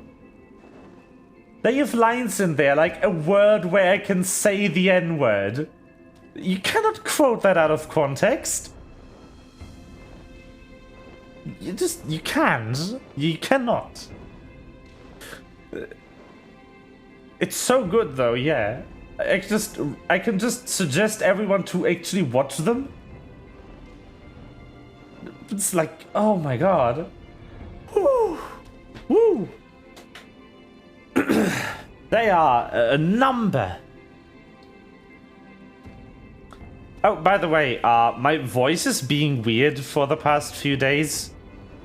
Because, like, most of my voice works, but, like, some parts of it are still, like, fully dead. And I don't know why.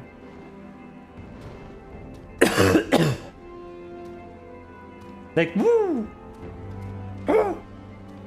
I can't gnome. I'm unable to gnome at the moment.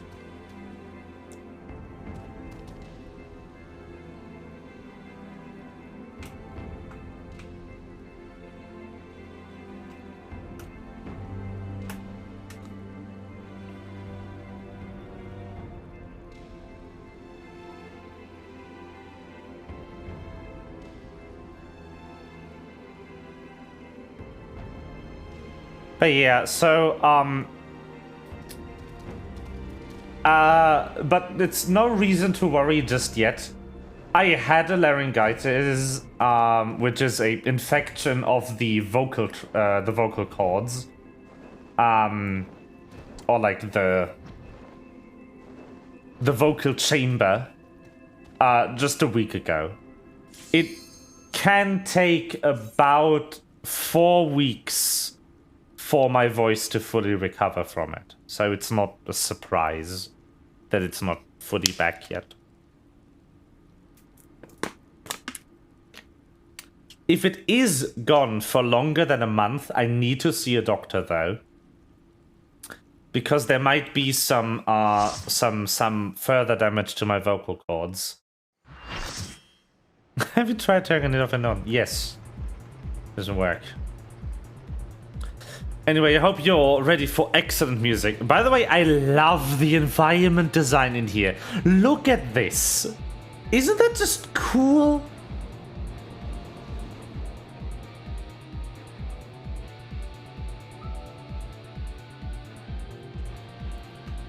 It's the same music for this part and the next part. Just this and then Locust, the other track. You already know. But the fourth one, I hope you're ready for that.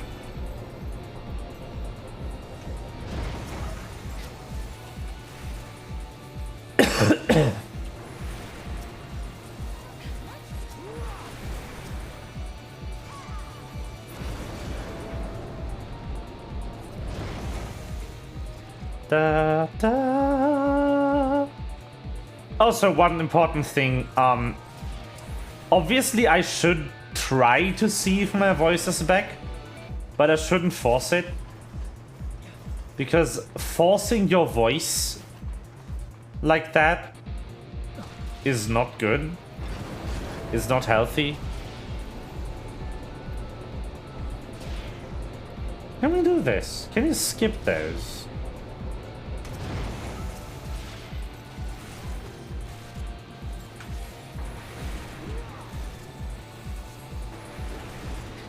Forcing the gnome is no good, yeah. Obviously, yeah, I can, like, see if it's back, like, once a day. But if it isn't, I have to stay out of that register. Because if you try to force your voice, you can actually do permanent damage to that register.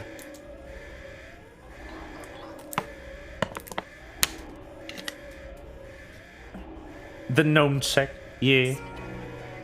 Of reason, sheep in a peaceless season. Oh, this track is so... The lyrics are a masterpiece.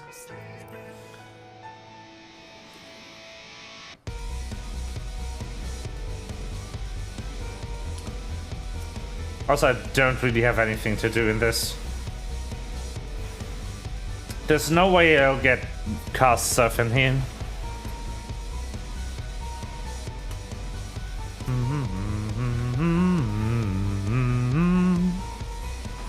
Oh wow, one cast. Ooh. Pog.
But yeah, ad fights like this one are the worst for Black Mage. Because you're borderline useless in them.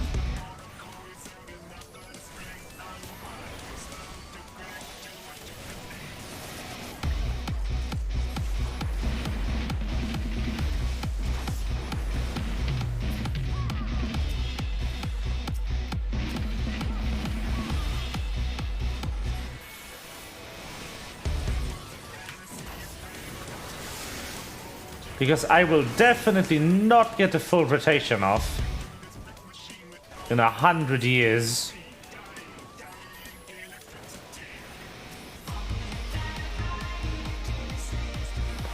Also, this fucker just pulled the ads out of range. Are you kidding me? You know what? Just do it yourself then. Fine.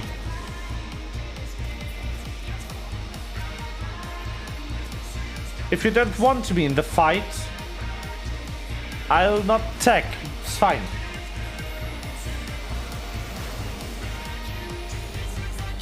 I could just leave the other DPS to do all the jobs. That is definitely doable. No problem. Yeah, just vibe. Exactly.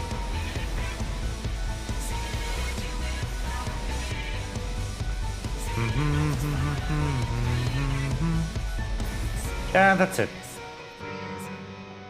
Don't open the goddamn coffer if you don't want the items, please.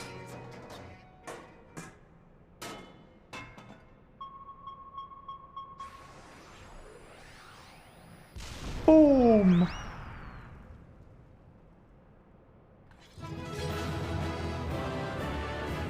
Woo! We've done it. Hey, they didn't open the coffers. Nice.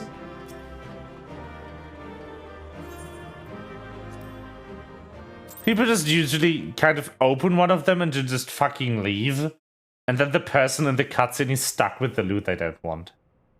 Pshko! Uplander's amazing. Uplander's stronger than gobbies. Than 10 gobbies. Oh,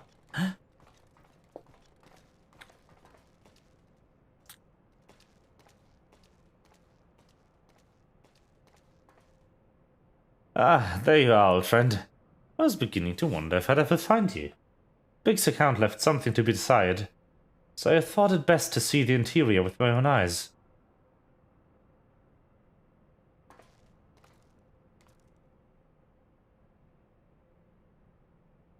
Treasure hunter.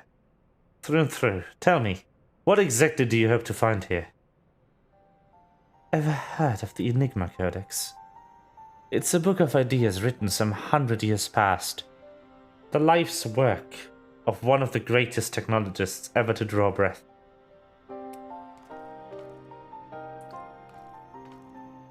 Within its pages are found myriad wonders, from designs for machina that could operate ceaselessly for centuries, to novel ways of culturing cheese. Even a fragment of the book could bring in the king's ransom. But most remarkable, their plans for a walking citadel. It was to be a beacon of logic and reason for all the world. A walking citadel? 7 hells. We're standing in it, aren't we? The Illuminati's primal took its form from that idea. But I sense that none of this is news to you. You've read it then, this Enigma Codex.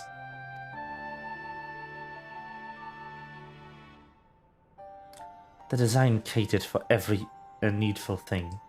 From warm beds to crops of grain. Its occupants would never have to leave. And all in a fortress on feet, impenetrable and ready to move at a moment's notice. The citadel was meant to bear the most brilliant scholars and artificers of the age to all 4 corners of the world, that they might set about unraveling the mysteries of creation. In this utopia, the shining seed of erudition was to be called Alexander. Pshko! If Roundrocks lived in a walking castle, Roundrocks could collect treasures from everywhere. Indeed he could, little one.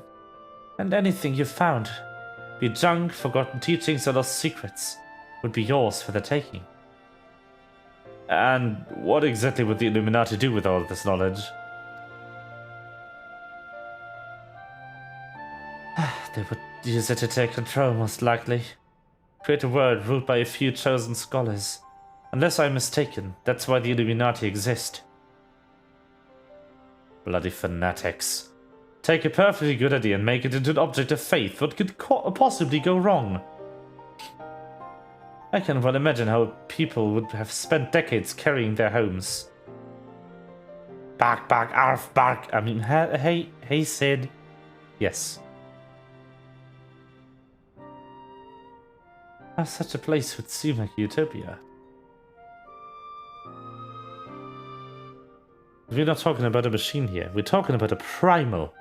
And primals will be the death of us all. I trust you'll be ready when things come to a head, Rain. Sure. Utopia's happy place. Where there's junk aplenty, Round Rocks is happy. Where's a very happy place of Meade? Wherever he is. Genuine armor, yeah. It's such a good set. And I just got it for free from the story too. This Enigma Codex sounds amazing. A walking citadel is one thing, but a self-sustaining walking citadel? Genius! It's just a pity the Illuminati had to go make a bleeding primal out of it. From what I understand, this Alexander was active for no more than a few seconds. That's seconds! And it nigh drained the hinterlands of ether. Imagine what it'd do if it wanted the whole bleeding world. I don't think Round Rocks realizes how much danger we're in here. Too busy hunting for new treasures. Probably for the best though, eh?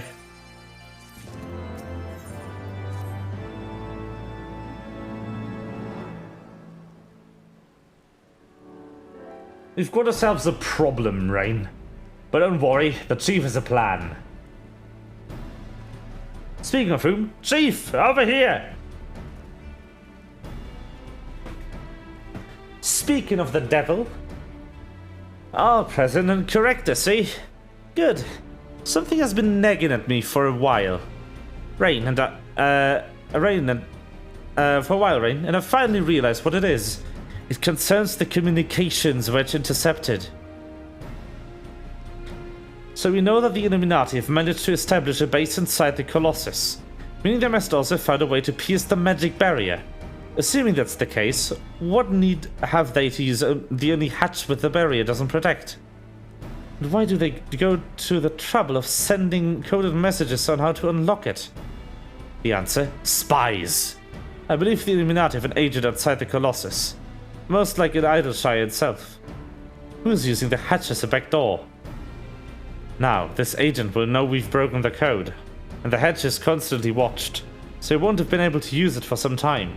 As such, he'll doubtless be desperate to re-establish contact with the inside, and that's why I've cleared the area around the giant's head. All we need to do now is watch and wait, and follow whoever makes a dash for the hatch.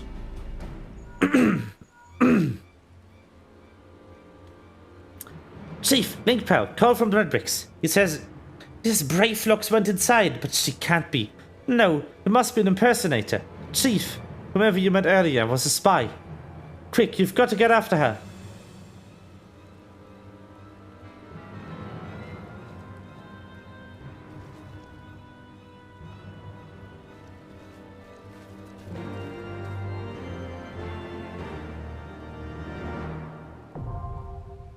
The arm of the father.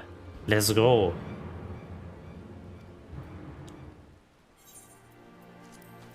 This one will have the same music.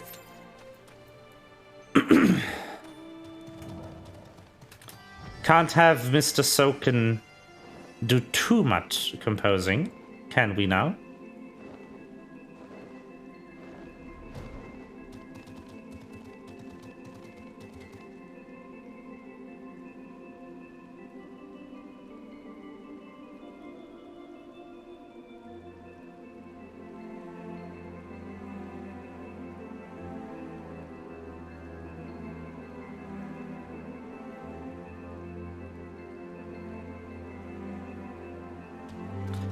Okay.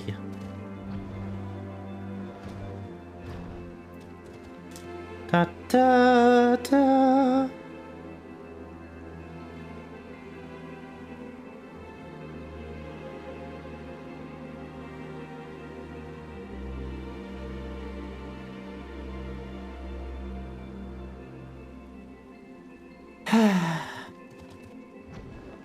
Let's wait again.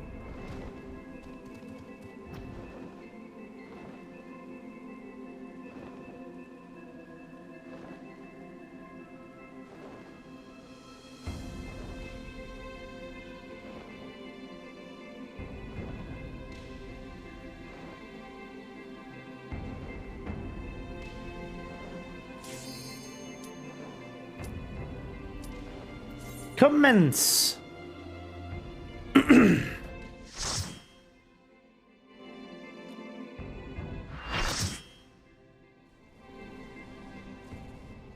Ah, it is liquid time.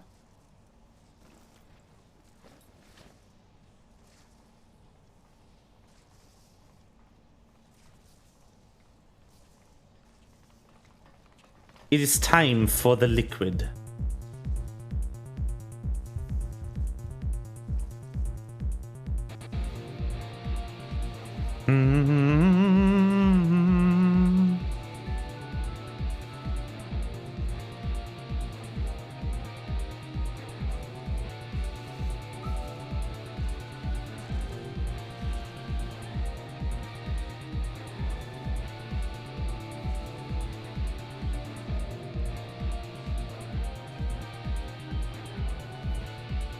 I would quite like to know why in the summoned primal there's a broken section, but well, whatever.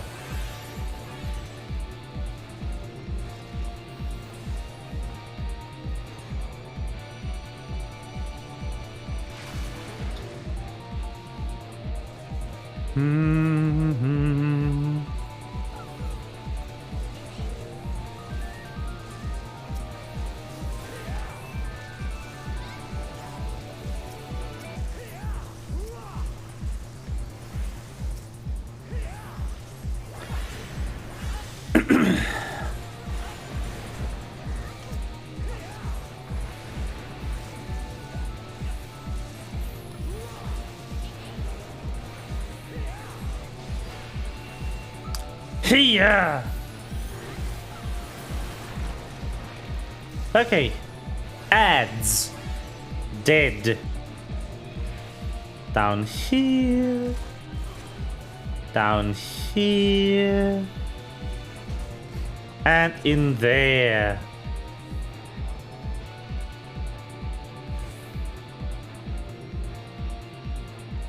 Are you ready for sexy liquid? Also, good music again.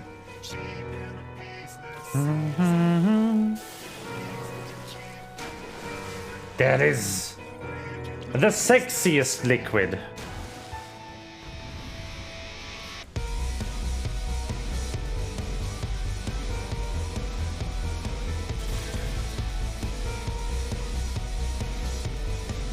Pepsi Man! Yes.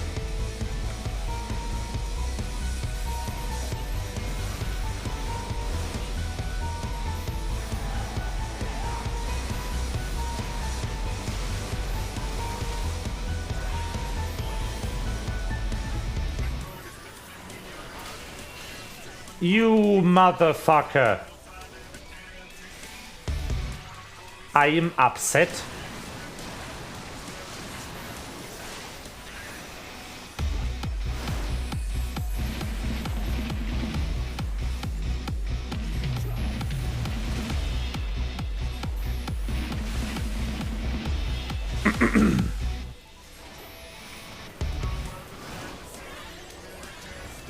Yep.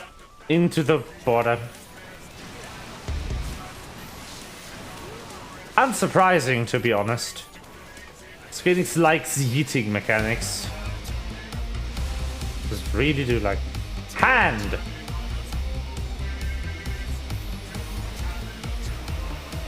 It's a shapeshifter, you know?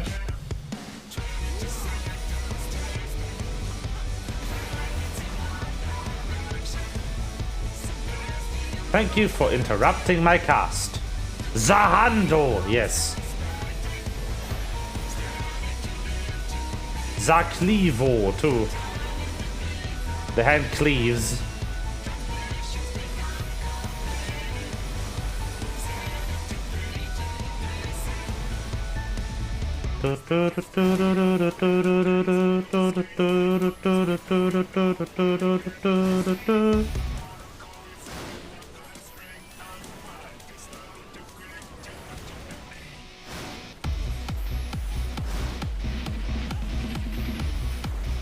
Riveting Black Mage gameplay.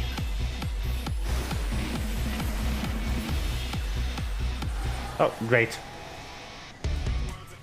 You know, eventually. Got it. Got him. We skipped the phase. He also can turn into a tornado.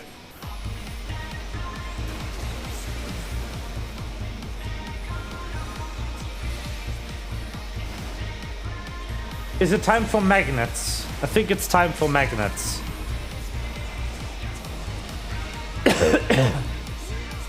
Or not yet, baby. That is magnets. How do they work?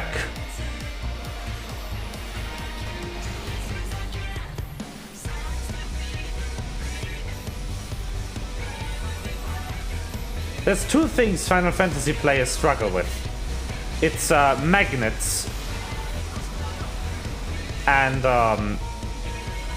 math.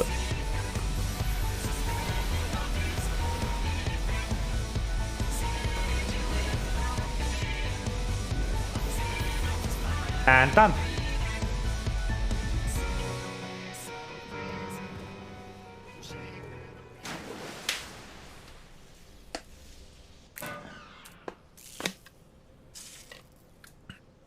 Magnus and math, yes.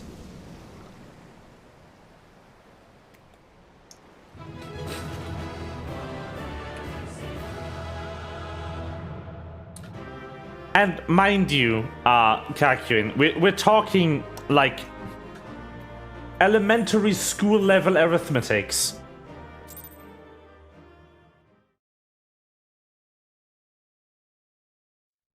You know, like adding two numbers, two single-digit numbers, and then dividing them and figuring out if the division has a remainder or not. That is apparently a task that Final Fantasy players are unable to do within 40 seconds.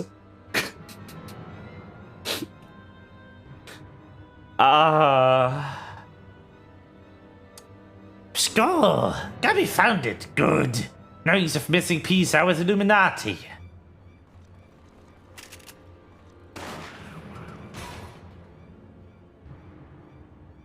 Gabby did well indeed.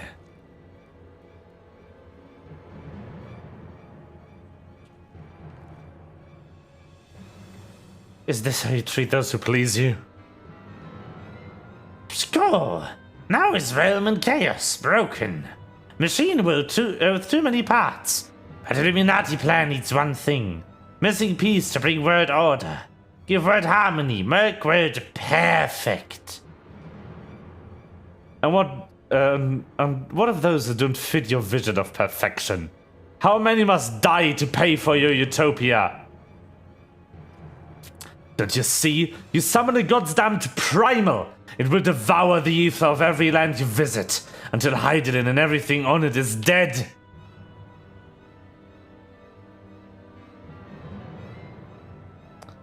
Already bracing the Final Fantasy player mindset from watching. Nice. No, so the thing is, there's a boss in this game that has a mechanic where your health is reduced to a number between 1 and 9. And your task is then to add or not add, like there's 4 places in the arena that if you stand on it will raise your life by either 1, 2, 3 or 4. And your entire task is to make your health either divisible by 3, divisible by 4, or a prime number. You have like a minute to figure out what platform to stand on. And people can't do it.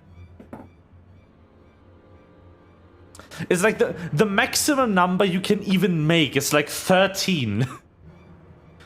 And you either need to make 4, 8, or 12, or 3, 6, 9, or 12. Or a prime number. Which, fun fact, in this game, 1 is a prime number. 1 is not a prime number, by the way. It's not prime. Because it only has one divisor. But... yeah, it's people cannot do it in like a minute. Like reading a number, then figuring out the closest multiple of whatever they need to make, and then standing on the difference is apparently hard. Even in this, no, I could have sworn it accepts 1.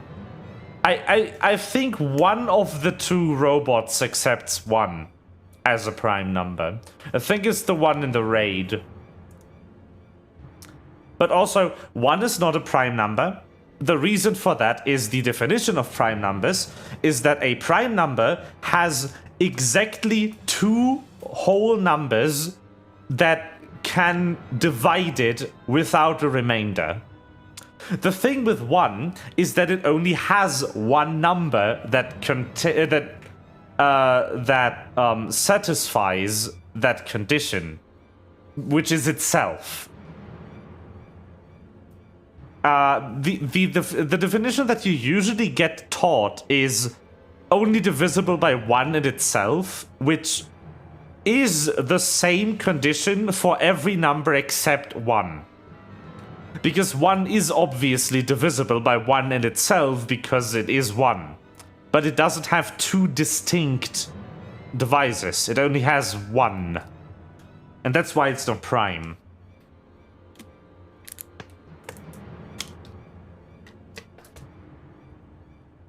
So a text hint which says that 1 is not prime. 1 is not prime. This is now an education channel. Today's stream is sponsored by Brilliant. Amazing. That fortress of Illuminati. It's that fortress of Illuminati chosen will live on. If inferior on outside die for progress, so be it. This is cost of seeking for knowings. Hells take you and your damned seeking!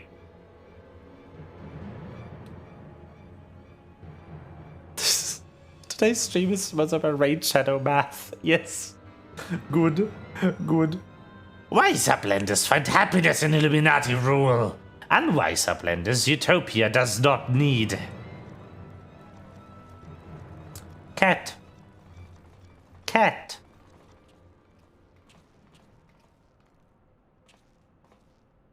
So it is obey or die then? Ah! The whole concept is grotesque. No, Sid. Like the rest of the ideas set out in the Enigma Codex, Alexandria is wonderful in itself, perfect even. But the rush to realize its ideals, even the best of us can be led astray. Oh, so once upon a time these Illuminati were starry-eyed philanthropists? Is that it? And it was only after they got their hands on the perfect bloody codex that they turned into vicious killers?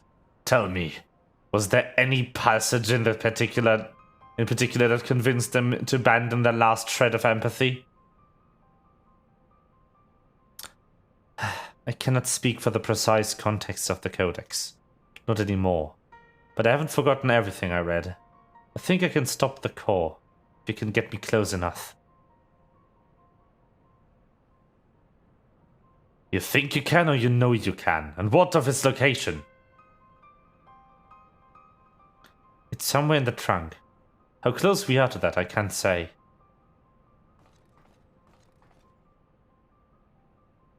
Pshko, Roundrocks can say 2 paces of Roundrocks are 1 yalm. So by count of Roundrocks, chest of Ruddycock Giant is only a little further. Ah, clever girl! You've been measuring how far we've come to the from the start.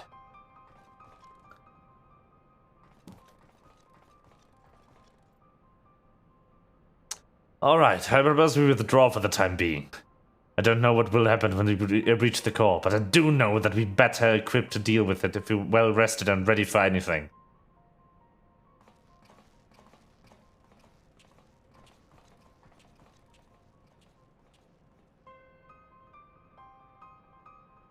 All should be well enough. Sauce.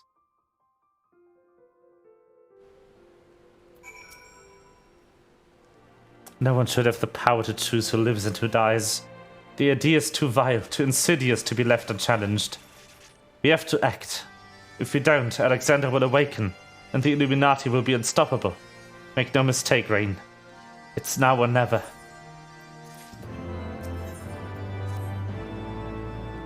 I think I have the knowledge required to shut down the Giant's core.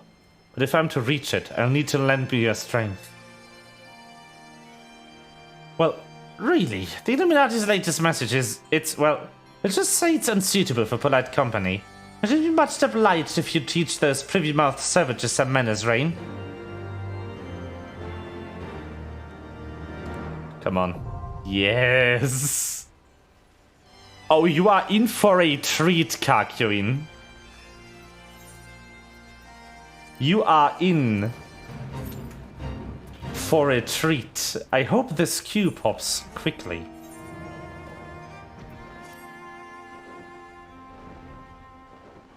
Because this one does not have the same music as the other ones. Oh, I'm so excited. Oh yeah, also, this, you know, the shape of this hand, the sussy rock formation. I wonder if this might be the other entrance. Also, the shape of its head. And the other sussy rock formation in the exact shape of his head. They had to place the collision when they made the map so that, like, if they added collision here or removed collision, it would look weird for people who haven't unlocked it. Like, imagine there was a massive rock here, and then when the hand is down, you can walk up to here. Players who have the raid unlocked to that part would clip into the rock from the perspective of players who haven't. So all the map collision already has to be here for later. But still, it's a bit sussy. It's a bit stupid.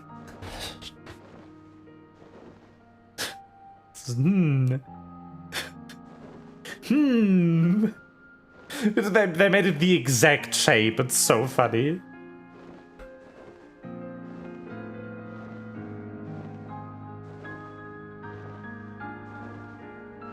Anyway, let me in. Let me in. Ah. Come on.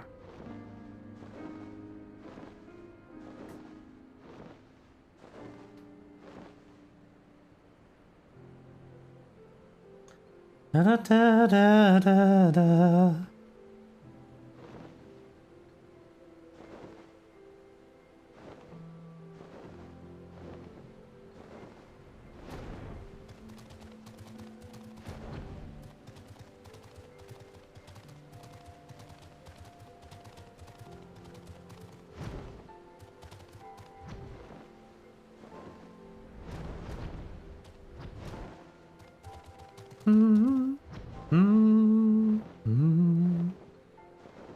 Come on.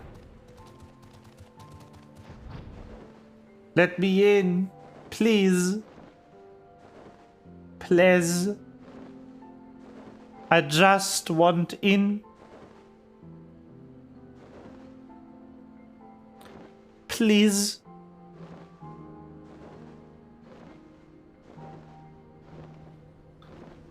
Per favore.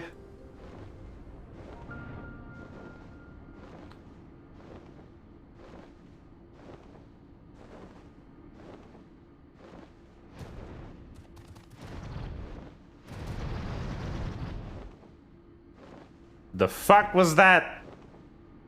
I made a noise. I've successfully glitched myself into collision.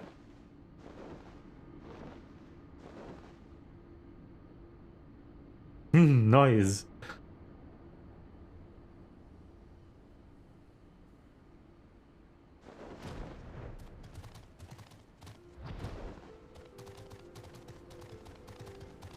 Come on! Let me in!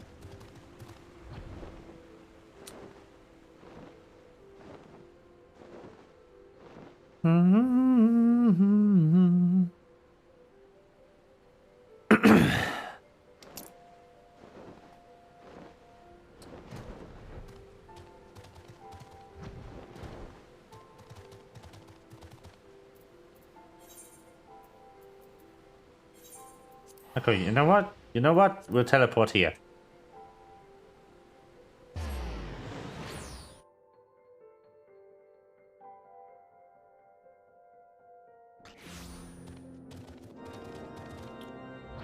Hello, Elfino.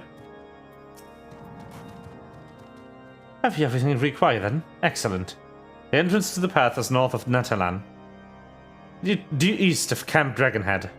Though it is normally guarded by a score of Ixali warriors, I've been informed that House Fotor Knights have already dispatched them. The enemy's gate lies open, but we need but walk through. I'll just unlock a dungeon real quick. So, we have finished 3.3. Ishgard has now become a democracy. But it's a split democracy between the House of Nobles and the House of Commons. It's not a pure democracy. Also, basically, Emmerich stepped down from de facto leader and immediately got elected as the leader of Ishgard. Like, immediately elected into office. Like, no, you don't step down from leader. In fact, you will continue to do it. He was like, oh, fine. Okay. Master Ambria, Master Alfido. As you can see, the gate is ours. Be advised, our scouts are reporting increased activity around First Mountain. First Mountain. Simply put, they're up to something and don't want anyone interfering. We stand ready to escort you to Zelphatol and aid you as you see fit. Given the numbers, we'd like to encounter. A two-pronged approach may be best. Where the knights and I find a larger attack to draw the Exalt's attention, I suggest you and yours attempt to slip past the defenses and locate the site of summoning ritual. The gods are good. You should only have to deal with some free patrols. But if they are not, you may be forced to do battle with the warriors of darkness. Oh yeah, right. So remember the Warriors of Darkness that appeared for like a second? They are now our main concern. Since we have solved the 1,000-year war in like 2 weeks. Because we're just that good.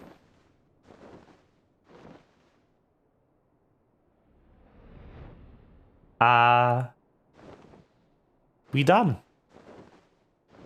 The Warriors of Darkness, however, seem to be in allegiance with the Ascians. And while they are, in fact, killing primals, they are also causing them to be summoned. And to what end they are doing this, I don't know.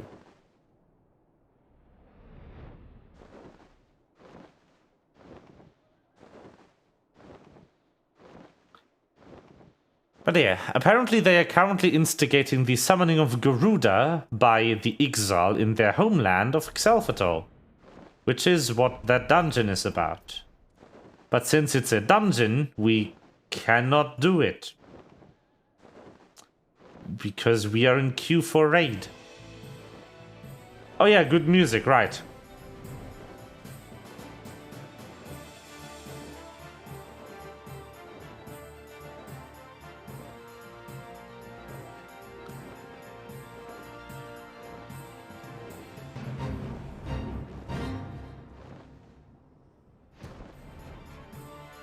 This is the Exile theme.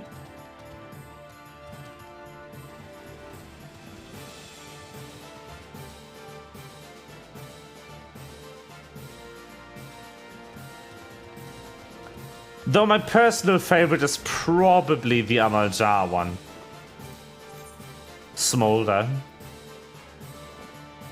Smolder is excellent.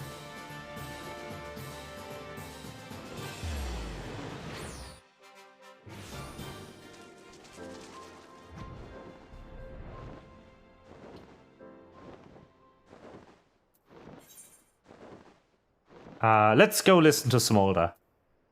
Over there, in the Amaljar area. Kind of place, you know?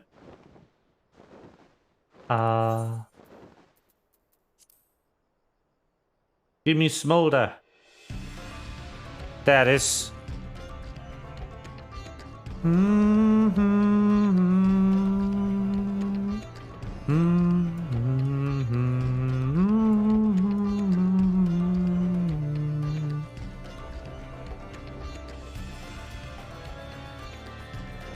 Smolder's very good.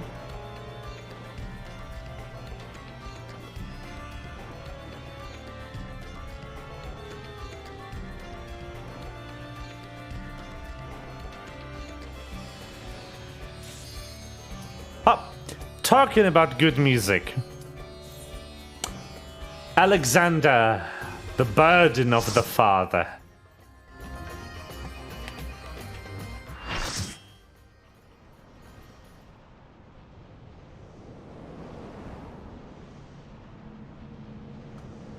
Here we go.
This is the good shit.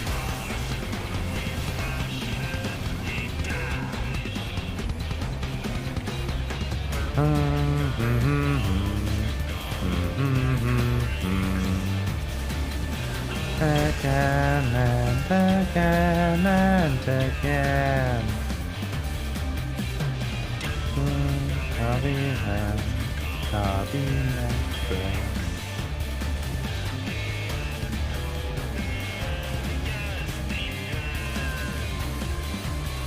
The lyrics are entirely in Gobby's speech, by the way. Because of course they are.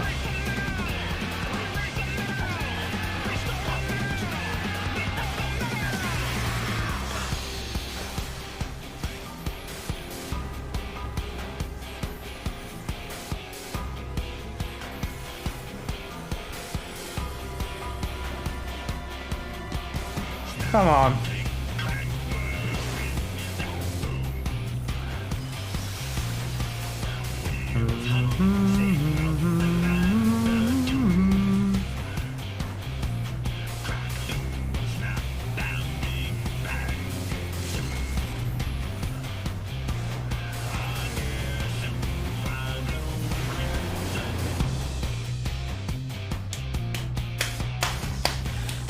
Also notice, it only has lyrics when you're in battle.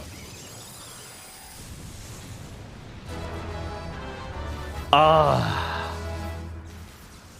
This song is so good.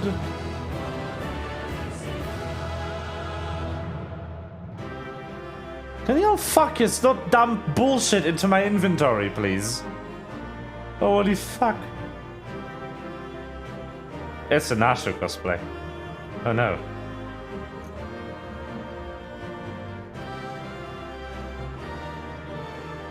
Ah, thank you.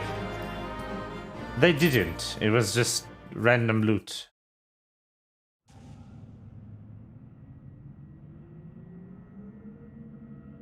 There we go.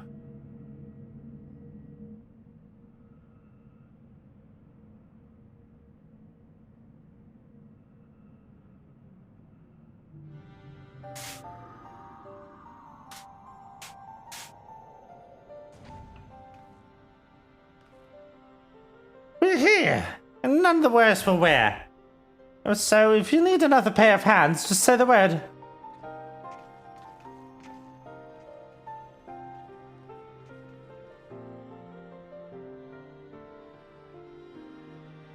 This is the heart of the machine, eh? I knew I should have brought a bigger hammer. Not that I'll be needing it, of course. There's that right, Meter?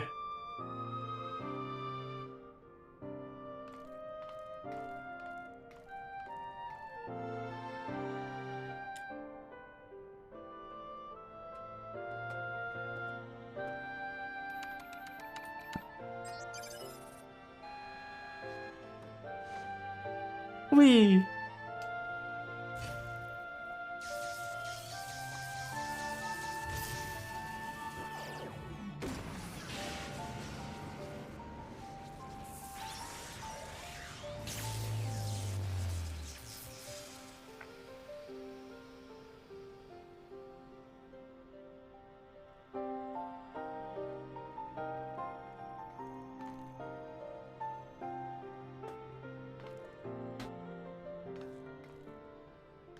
Look! Oh. No.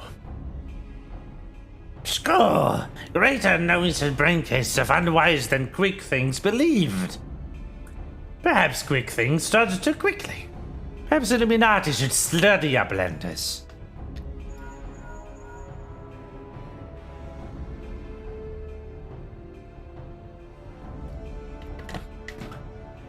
Is it before eyes of Gobby? Good. Do not fail. Illuminati have no use of failing Gobbies.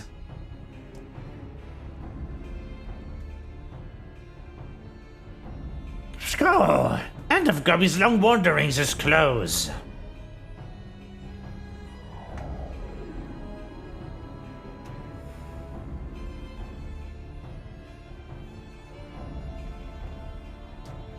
Something isn't right. Something isn't right at all. The way Quick Things spoke, you'd think he had won. He didn't seem too bothered, that's for sure. Think he might have a plan just for stopping the Alexander's call.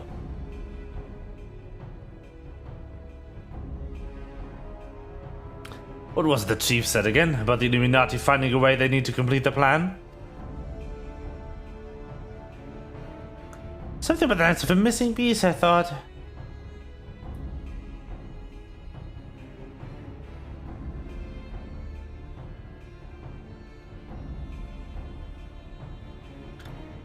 And what of Quick Things on our guard? The two dolls who are over this side. Why aren't they here? The Illuminati must surely have known we were coming. What could be more important than protecting their leader?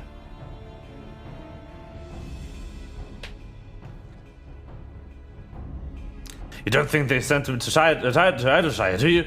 Well, a Beck's returned like? It would be. Come on!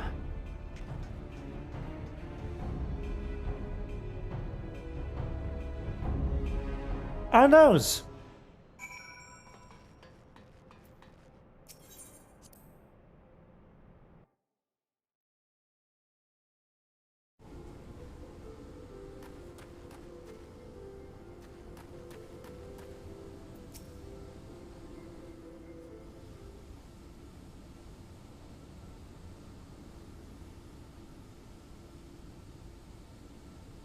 Huh.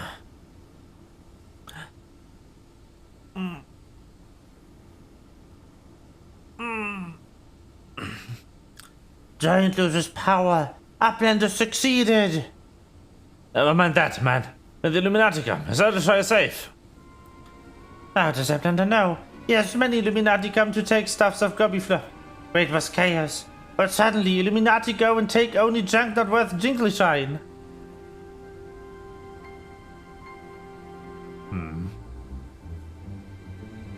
They came in, ready to start a war, then escaped with a handful of bleeding junk?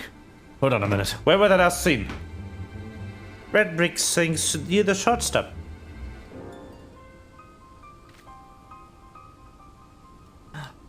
Round rocks, come on!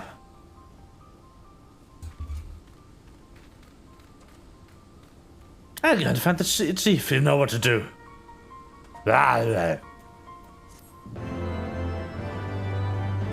Too many voices. Ha.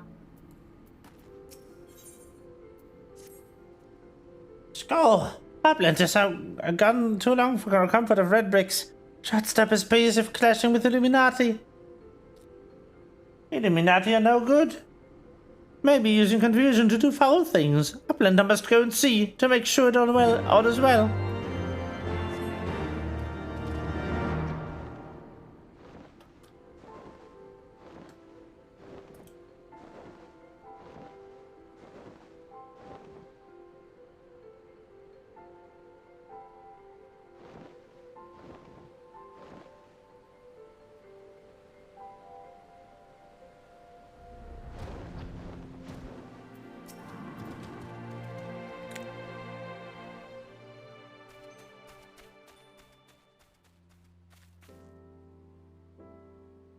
Is everything as we found it? They've come back, haven't they?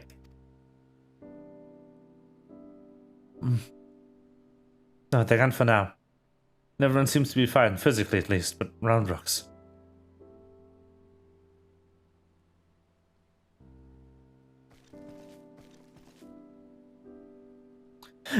Gone. Gone.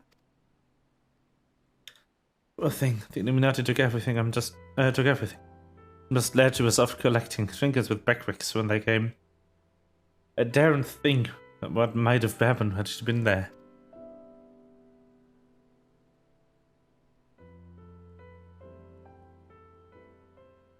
Come on, little one. Dry your tears.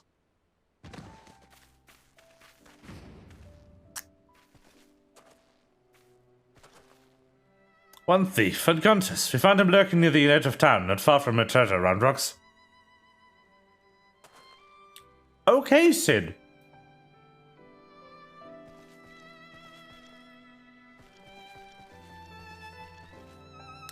Uplander brings treasures home. Thanks to Uplander. Many, many thanks. Oh, it was all bigs, little one. I had a feeling few soldiers might be lurking around, waiting to ambush us. This is what we stumbled onto when we went to look.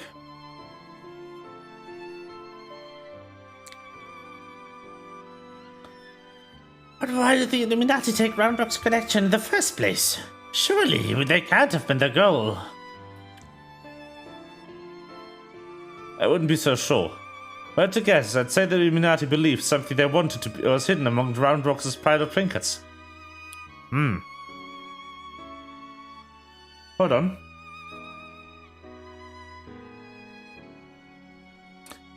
But when they subsequently realized they didn't have what they were looking for, they crept back into town, waiting for a chance to seize whatever it was they actually wanted. What if Pet Guppy's most favoriteest treasure of Round Rocks? The one that's safe with Uplanders? You mean the glowstone that Rain borrowed? But of course, it's been sitting in the decoding machine all along. Yes, Roundrocks would be sad without pretty glowstone. It is special treasure from the old castle. Rusty old one that was left by Uplanders from before. What do you mean before? Roundrocks, were you near Charlian ruins when the metal giant first appeared?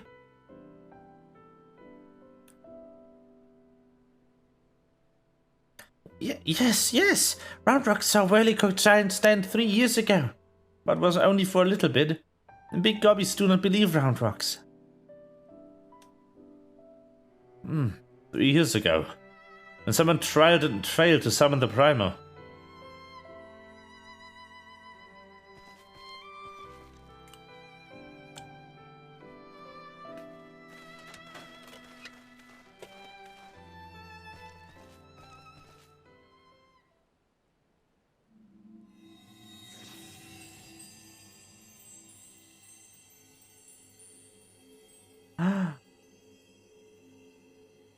A fragment of the Codex! Of all the places in the realm.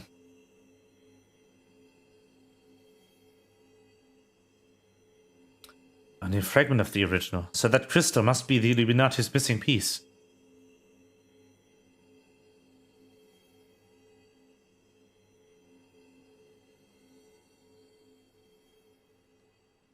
There it is. We had it all along.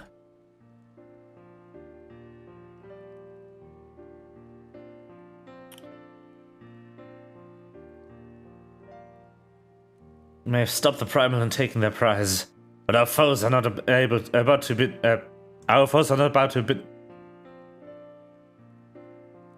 Our foes. Jesus. Fuck. But our foes are not about to admit defeat. They'll be back, and out for blood, like as not.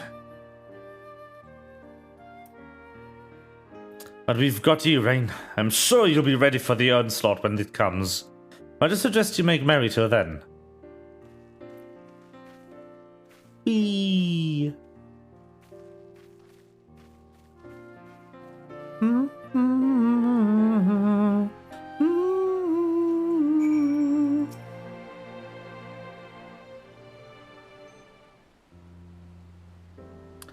Score! Roundrocks is happy. Many friends worry. Think of Roundrocks. Uplanders won. Roundrock thanks, kind Uplander. Let me chime in as well, Rain. Roundrock's home needed protection, and you proved it. I provided it. Not many would do that, and certainly not the face of a primal. With my thanks also. Me to help Roundrocks too. Uplanders have good hearts and kind. Only so many of us find a machina pretty, my dear. We have to stick together, don't we? Did Mida always like whirly cocks and bitty bobs? Not like you, Roundrocks. My love, he adored the things. Inventing, building, and tinkering with them. Mida always touches hurt mark when remembering. Do I? Well, I suppose I do. Those times were something else, little one. My friends and I, we were lost in our dream. We thought to put back the pieces of the broken world with logic, reason, and technology. And we were certain we could do it too. I had much skill with thinking up things or making them. But I helped in my small way. And that feeling of aiding in someone else's dream, sharing it, washes over you like a wave of happiness. I never felt that way since. Now it all seems so far away. Even the memories feel like I dreamed them, rather than lived them.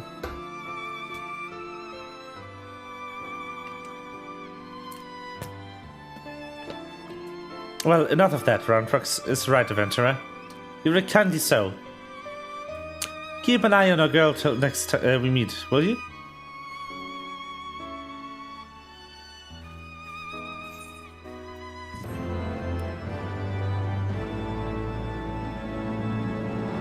Ding! Awake the metal.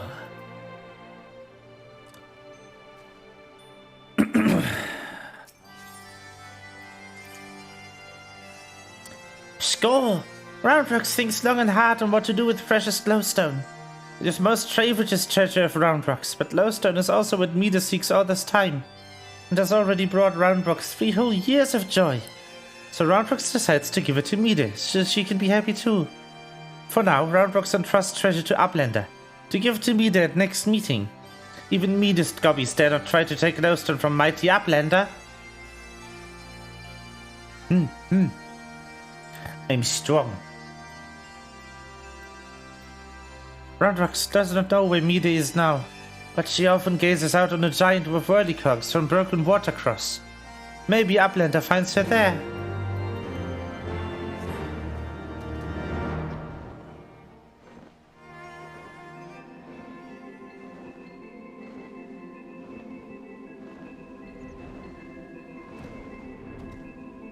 Right? I love Roundrocks. From afar, that mass of steel has a certain majesty, does it not? But something tells me you didn't come here to share the view. What is it? Roundrocks means to give me the Codex fragment. I couldn't possibly accept. She values that stone over the rest of her treasures combined.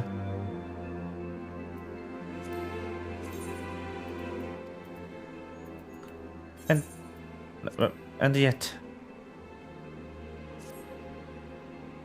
it might be safer in the hands of one more capable of defending it. Safer for all concerned. Gods know the Illuminati will stop at nothing to get it. Very well, if she feels I should have it, we'll hold it in safekeeping for her.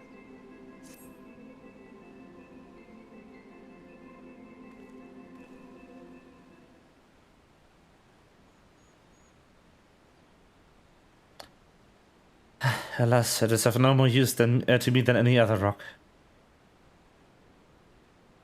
You doubtless recall the moments when Roundrocks first revealed the Codex fragment to us, yes? When she took the stone in her hands, a piece of the Enigma Codex burst forth unbidden in a brilliant flash of light. Yet it had been handled many times by others, yourself included, without ever betraying a hint of the secret contained within. Do you not find that strange? I myself was surprised, albeit for a different reason. The Codex is protected by an arcane mechanism, you see. Only those who share its fundamental principles are able to view its contents. It is rare indeed to find an individual with the qualities required to read it. That Roundrocks possesses such qualities is an unexpected blessing, to be sure. But if the Illuminati were to learn of her secret, she would be placed in grave danger.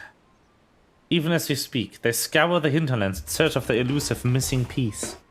But as far as I know, they still view her friend as a mere collector of misplaced items.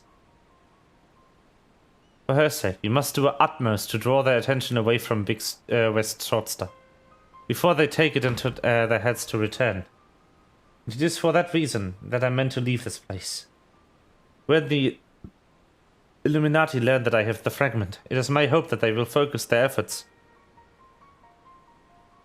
on ascertaining my whereabouts. Needless to say, I may not return to Big West Shortstop for some time. While I'm gone, I would ask you to watch over Roundrocks. See that she does not come to harm.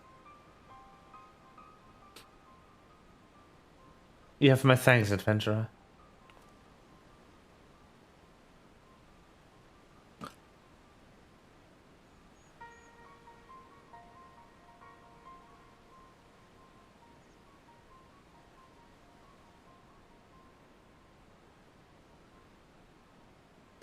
As I thought, I'm no longer worthy.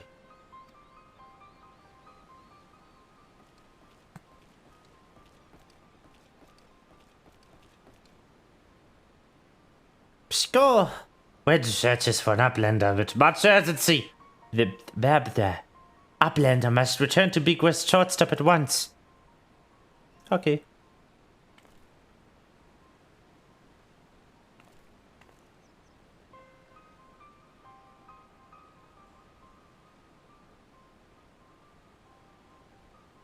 Score!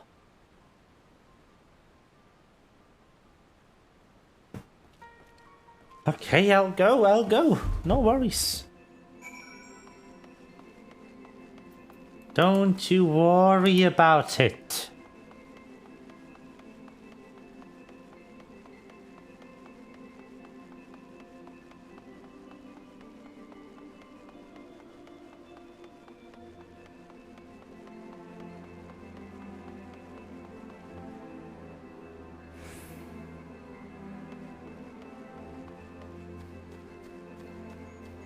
There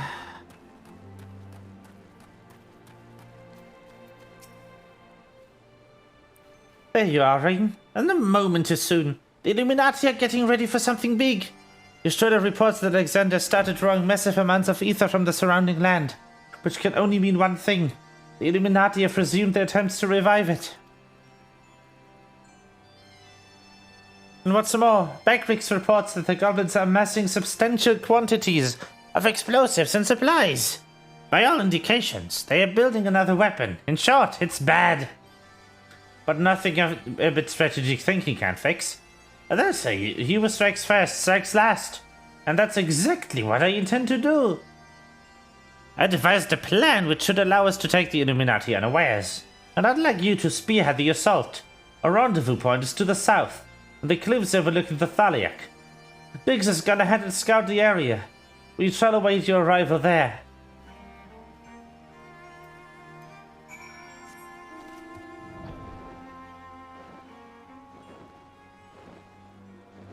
Thaliak, Thaliak, Thalialialiak.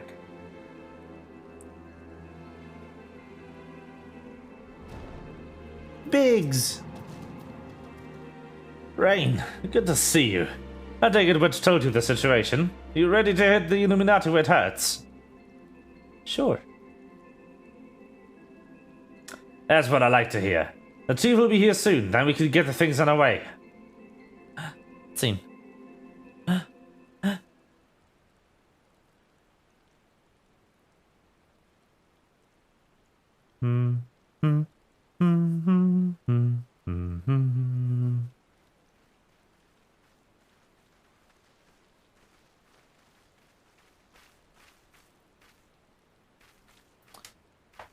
Ah, bloody hells, if it ain't a Stola. No one told me you were coming. An etheric disturbance of this scale demands my personal attention. Judging by the marked fall in ambient ether concentrations, the situation is far graver than previously assumed. And you're certain that steel monstrosity is to blame?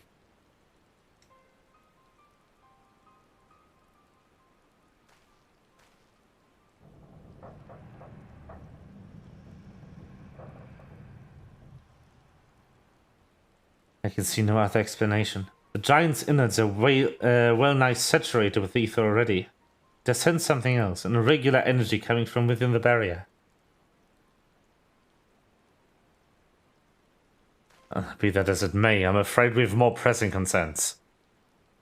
The Illuminati are up to something, and we mean to hit them before they can put whatever it is they are planning into action.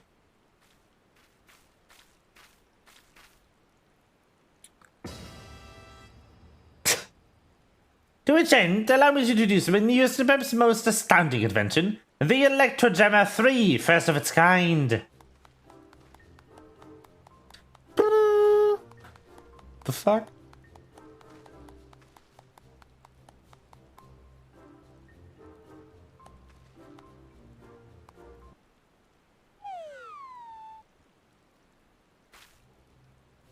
What is happening? Speech with astonishment, I see. As well as you should be. The high frequency waves emitted by this device will interfere with any and all enemy communications, making it impossible for them to coordinate effective defense. With it working in our favor, victory is all but assured. I see. So assuming I've understood correctly, you need only activate this electrojammer of yours, and the Illuminati will be plunged into disarray. Affording Raiden's friends an ample opportunity to take them unawares. Very well, proceed.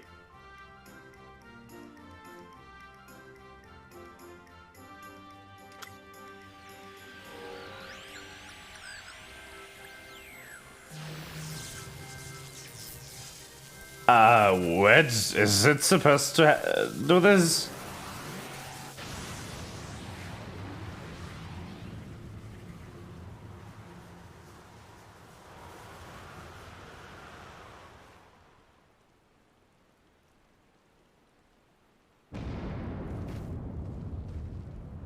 Bloody hells.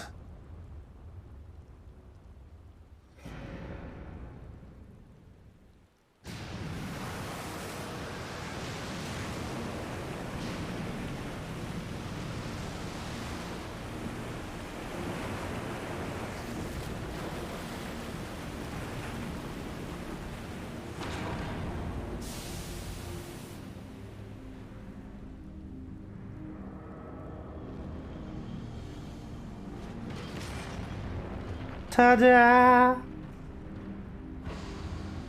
Door.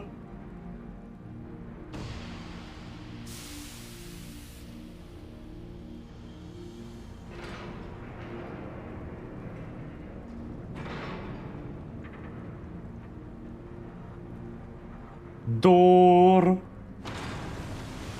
Dorime. Iere agapare dorime. Amin. Ameno. Ameno. Latire. Latiremo. Dorime. You've woken it up. We have. Nah, only left downstairs. The waves emitted by your device have disturbed something within the barrier wedge. It's not my fault.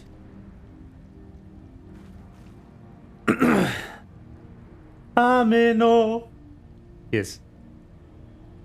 Not to worry, Wedge. With the Illuminati hard at work reviving the giant, it was only a matter of time before parts of it started spinning to life. You just gave this one a little extra nudge. On a brighter note, it would seem you've saved us the trouble of finding another way in.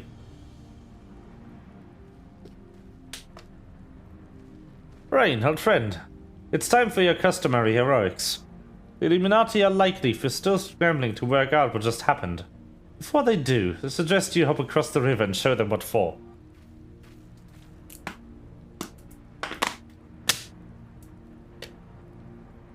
I must needs discuss these developments with Master Matoya. Sid, would you be so good to accompany me? Your insight might prove useful. Sid's like, I guess.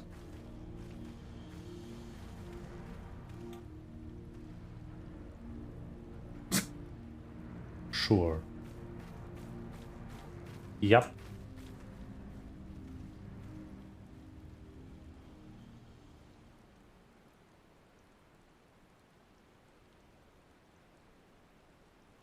Yes.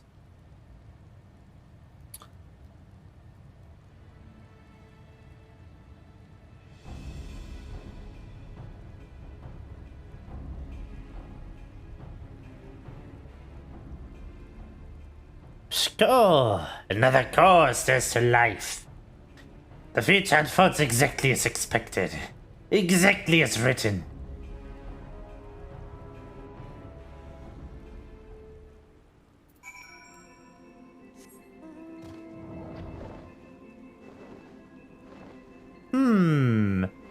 That's a sassy statement.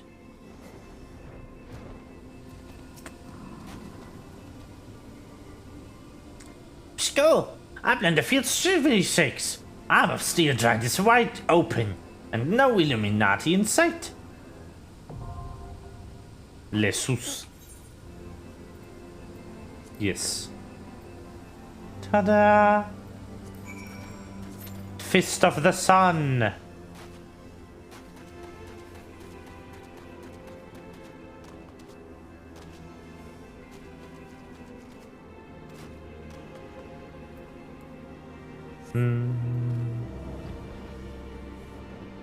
On.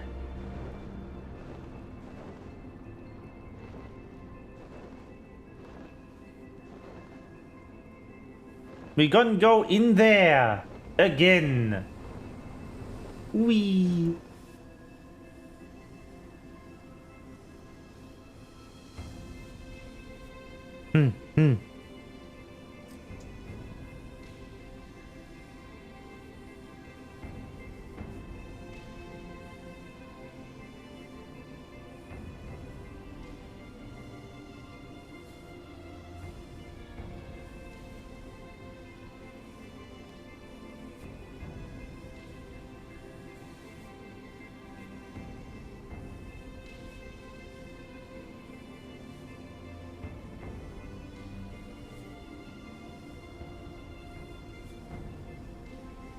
Okay. It is time to wait again. Yeah.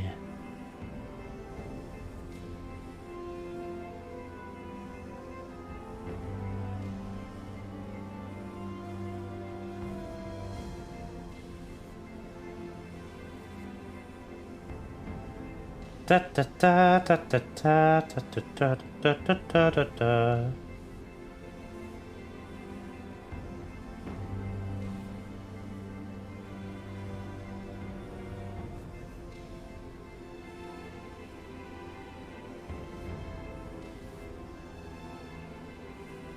Da da da da da da da da da da da da. Waiting for the queue to pop for an hour.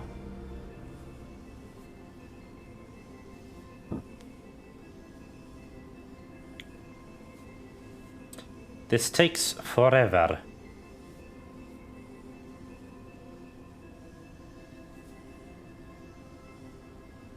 Why?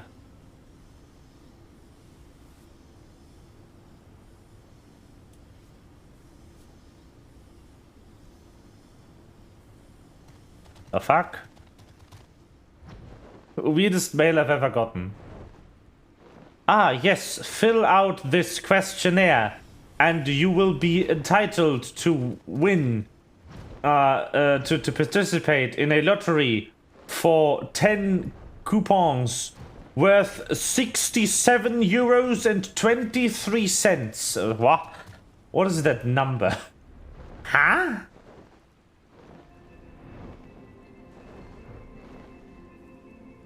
That's a weird value to have in your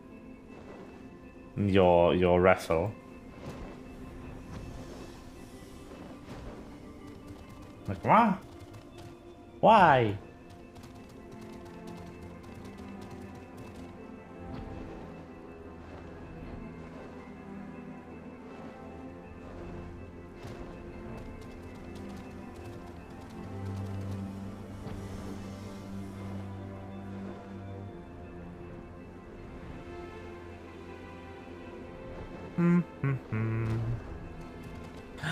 Boop. Ah. I've been booped.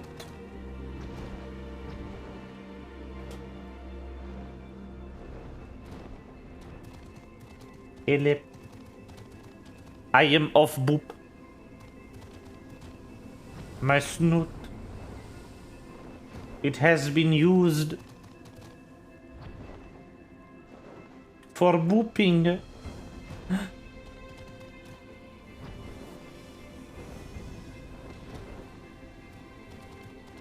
Nah. Let me in. Let me in. Let me in. By the way, I'm not sure what to do tomorrow. I have left tomorrow and Friday open for what game they gonna be in the schedule. Saturday is gonna be D&D, so no variety there.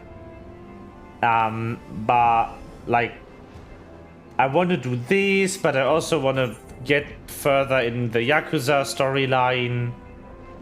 And the less I play Yakuza, the like closer I get to not touching it anymore. Because that is how I work. Pepsi? No. I will not stream Pepsi, man. As amazing as that game is, I will not stream it. Also, it's just called Pepsi, man. It's a Japanese game made for a Pepsi promotion, of course. Such a betrayal.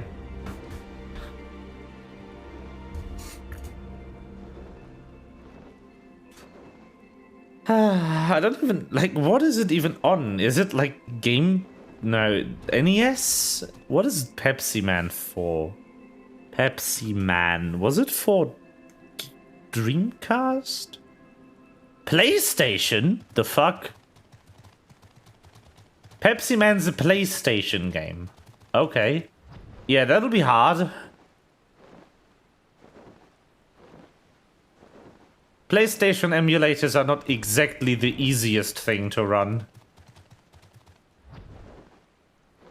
I don't think I have a PS1 BIOS file lying around. This has to be a Japanese one. But the game won't boot. Yeah, that's a complicated game to play.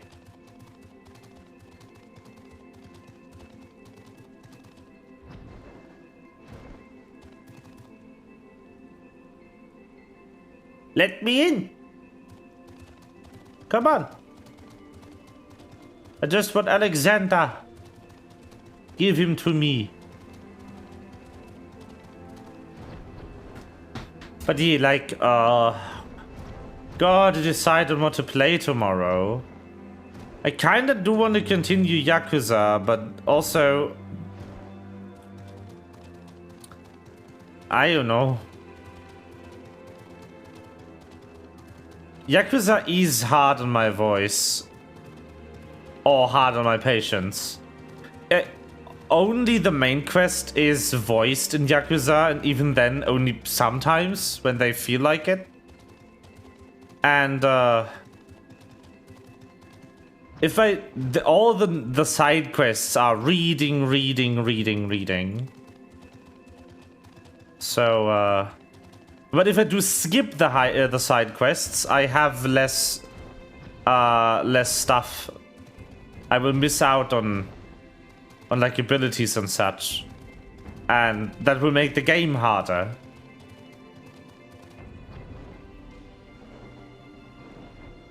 Yeah.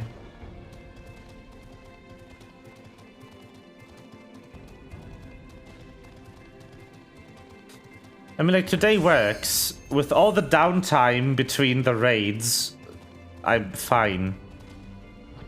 Also, I've only done half a raid, half of raid today. The other half was just watching the story cutscenes. Having dinner with Emmerich was nice. We drank wine against my better judgment. Nobody was poisoned this time, though.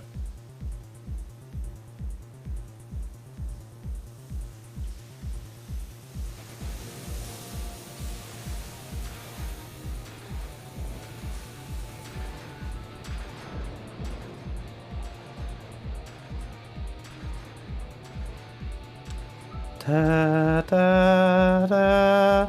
Drink trauma, yes.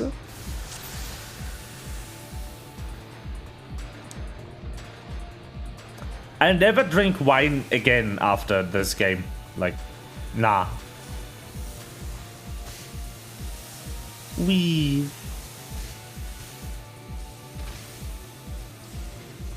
Up.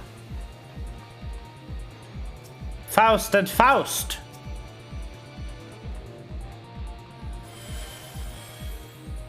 Amazing.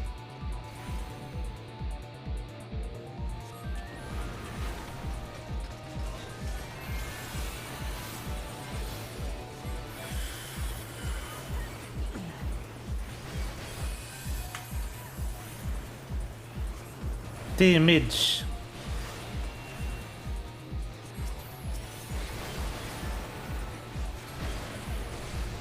Bonk. Well, Alize was poisoned. Yeah, but not by the wine. Listen. Oh, come on. Why that corner?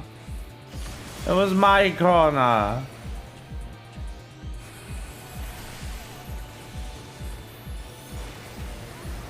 I'm sad.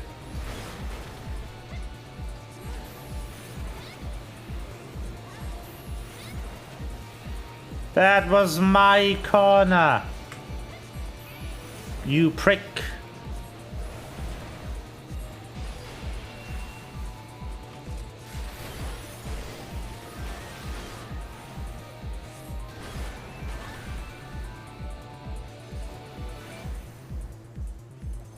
My ley lights. Ah. Wee. What's the first one again? I keep forgetting what this one is. Oh, it's that fucker. Great.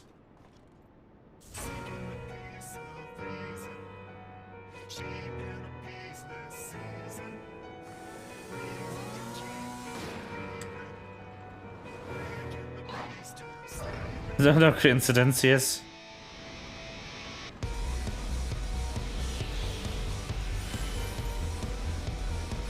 Wee, hello. He big. Oh no. I don't like when he big. Big bad.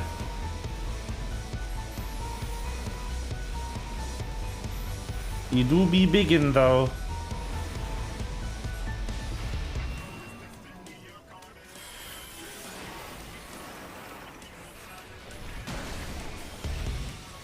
Isn't that like the mechanic here?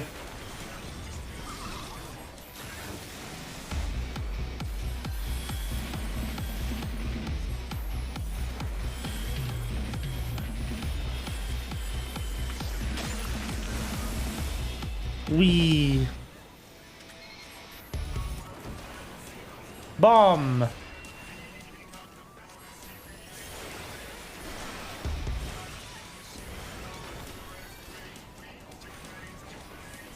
So you want to become a gorilla so you can yeet the bomb. It didn't work because they're idiots.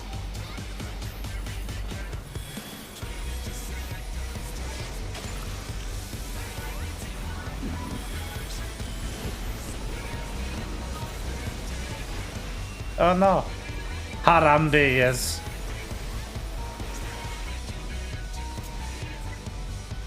I will drop my stacks, which is great. I hate this phase. It's the worst.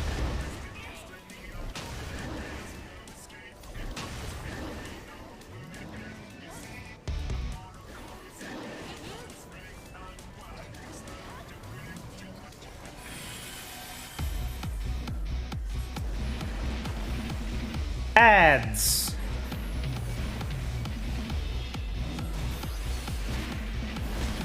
Ow.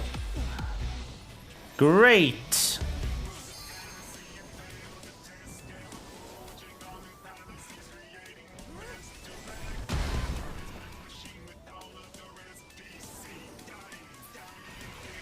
This guy's just in the fucking pain field.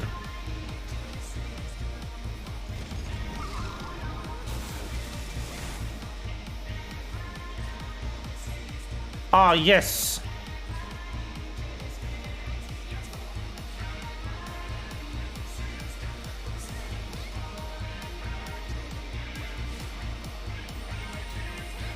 What is happening?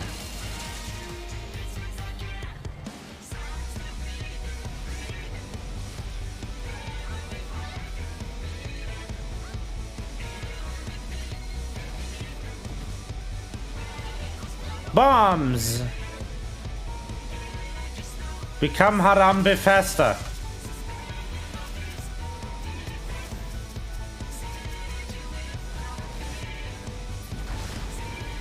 You became Harambe too slow.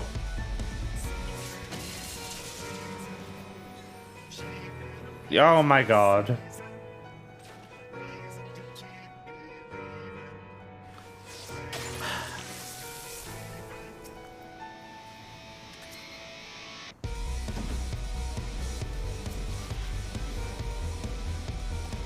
None of you are first time. Exactly 0 players in this are first time. I am not, and I'm the only person who got the achievement.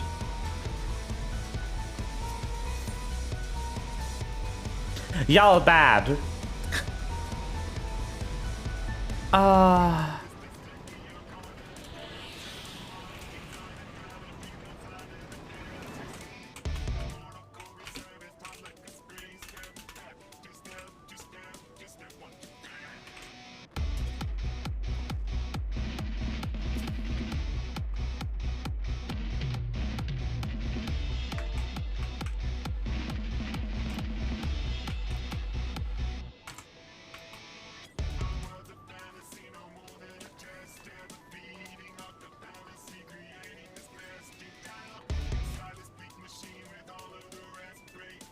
Da da da. Explaining the fight in chat.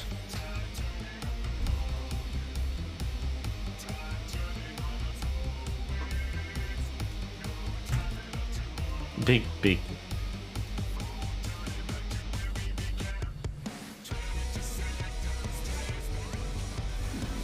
Let's go. Explaining the fight, TM.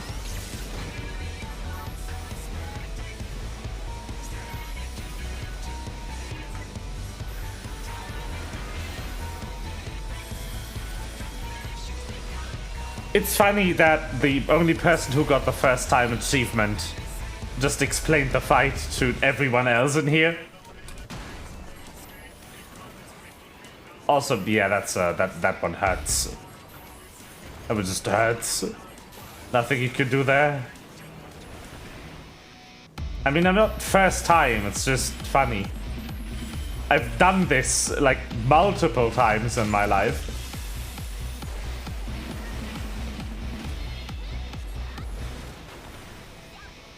I'll like eat the bomb, just go into the goddamn corner.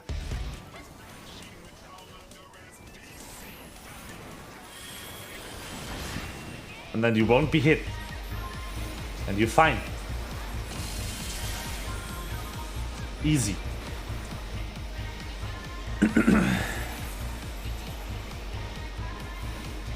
Please pull those out of the party, that would be amazing. Oh, whoops.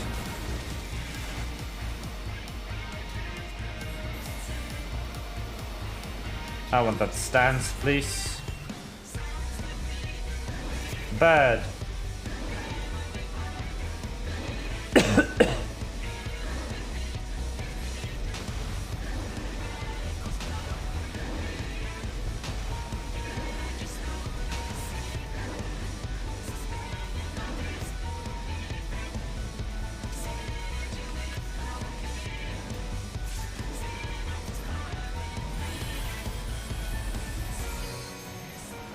Press 2 to unbird.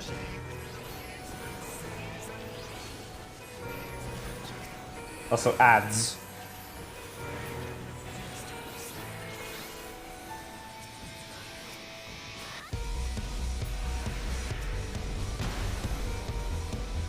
Ow.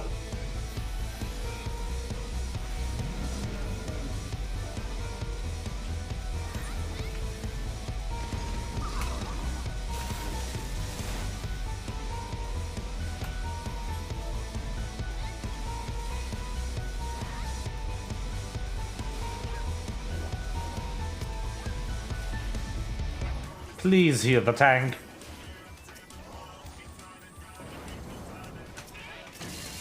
And take care of the ads. Lots of stuff going on in this fight. It's clearly my first time, yes, clearly. I've never done this fight before. I haven't grinded this content when it was new. Nah.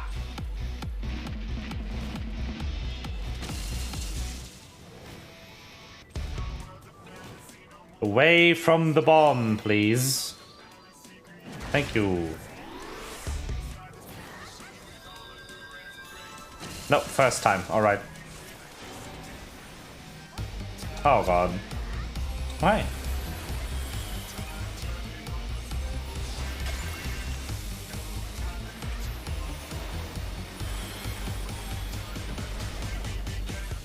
Bombs.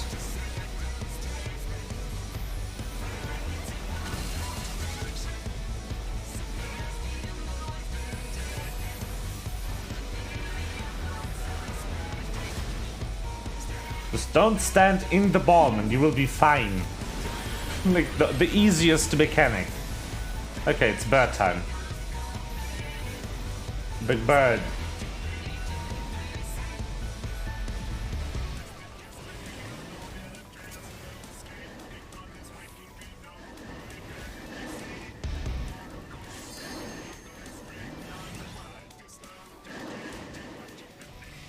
That's not good.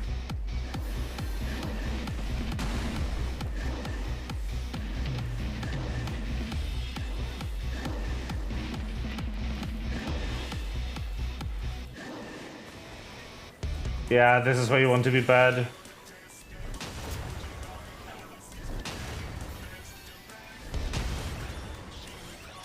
Oh, that might have been early. That was early.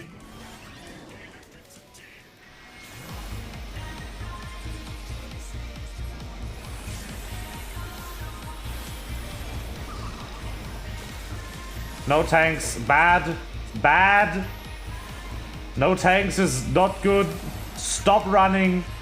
You will not avoid damage by running. You will just cause the healers to fail their casts.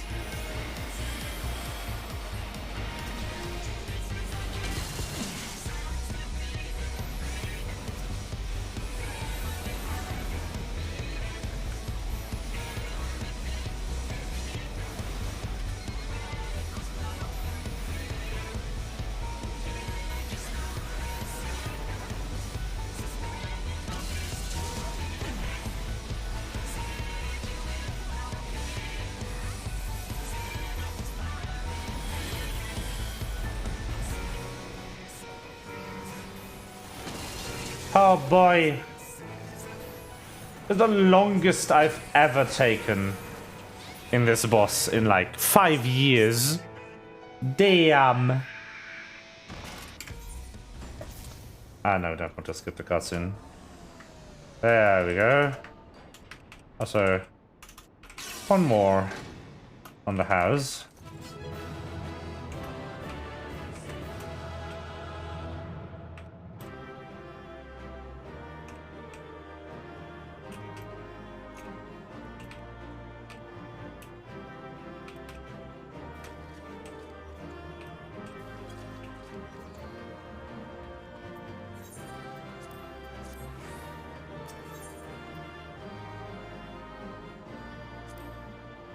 There we go.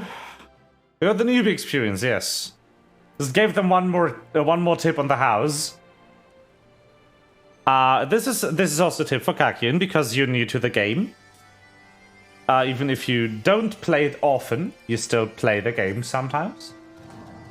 If you have aggro from a mob, the worst thing you can do is start to run around the arena like you're being chased, because one, it does nothing to reduce the damage you take, because it does not in fact abort any of the enemy's attacks on you. They will go through no matter where the fuck you are.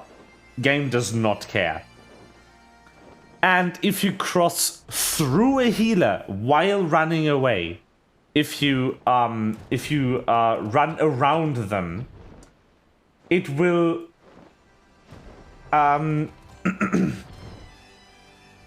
it will abort the healer's cast, because so you can cast against everything that is in front of you without having to turn around. But once your target is behind you, that will cause you to turn around when you start casting. If this happens while you are casting, that does count as movement and interrupts your cast. Which will just cause you to die faster. So don't do that. If you get aggro as a non-tank, and as a tank, just as any class, just fucking stand there. If anything, go to the tank so they have an easier time taking the aggro from you. But no matter what you do, don't run around. It will just cause you to die. It will not help. It does nothing. This is not a game where range matters to enemy attacks.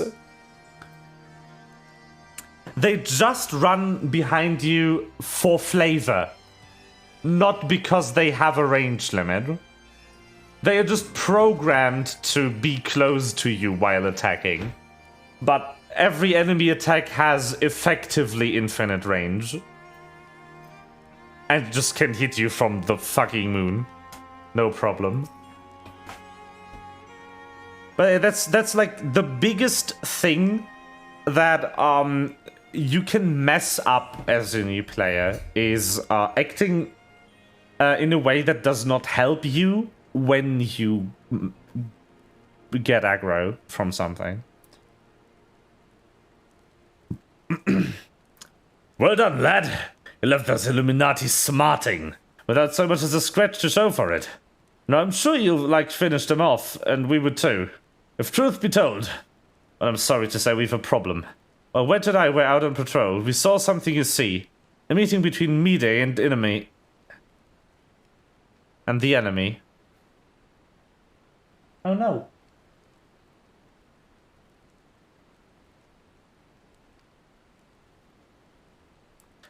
And then she handed the codex fragment over, just like that. The way she sauntered back to Alexander with the Illuminati. You'd think this was their plan all along. Certainly looks that way, aye. But we can't rule out the possibility of coercion, considering the parties involved.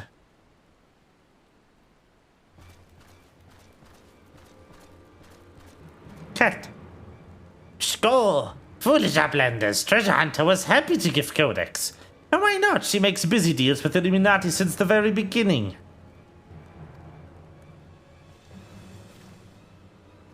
And now Illuminati hold all fragments of the Enigma Codex. Treasure Hunter betrays Uplander's trust and forfeits the future in so doing. What a load of bollocks! How daft does he think we are? Now, Biggs. If the Grandmaster of the Illuminati said it, it must be true.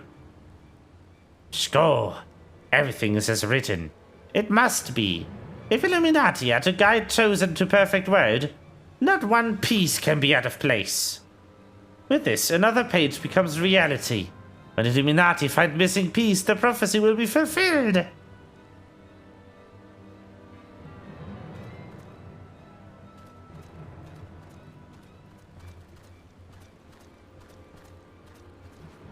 Goodness me. The Goblin hasn't the faintest idea how Uplander's minds work. I would have been prepared to believe that Mida was a traitor had he not bothered to come here and confirm it. Now I'm inclined to think she isn't. Score! There may be truth to what Quick Things says. Beckrick scour over data, looking for knowings of what happened 3 years ago. Beckrick finds mention of group of Ori treasure hunters. 3 years ago, group went to investigate ruins near Thaliak River only to perish in sudden chivalry shakes.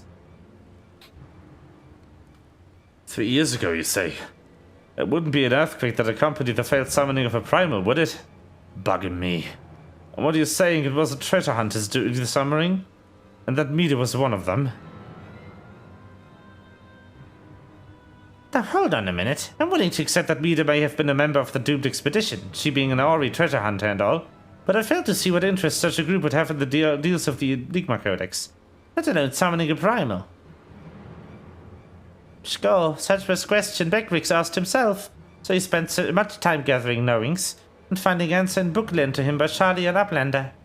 Genius technologist who writes Enigma Codex 100 years ago is Auric sailor with blue hair, exactly like Mida. Score, no, Mida would never make busy deals with bad gobbies. Roundrock searches for Mida. Here's truth from her. Roundrocks, wait! No. Just kind of standing there.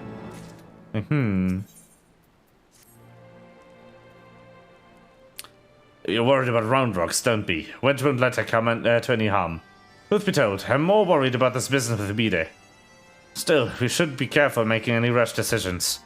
As you can bet what the Illuminati want. And that's what the Illuminati want. For now, I reckon we should give her the benefit of the doubt. Innocent till proven guilty and all that. And anyway, we've got more pressing matters to deal with.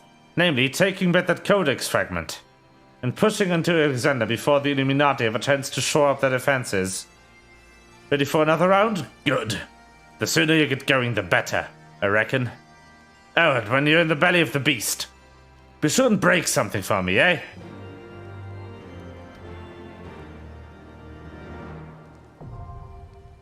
Cuff of the Sun is now accessible.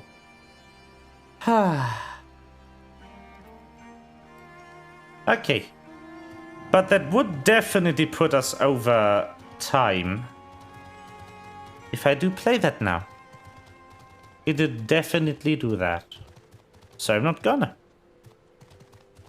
Instead, I'm going to go to a nice place and relax for the last 2 minutes of today's stream. But yay!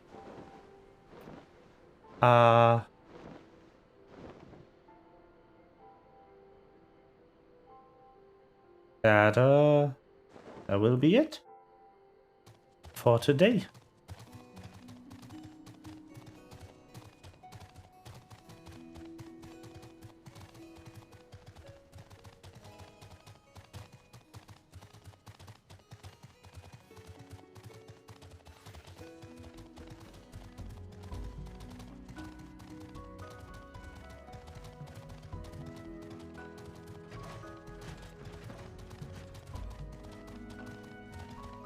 Well then,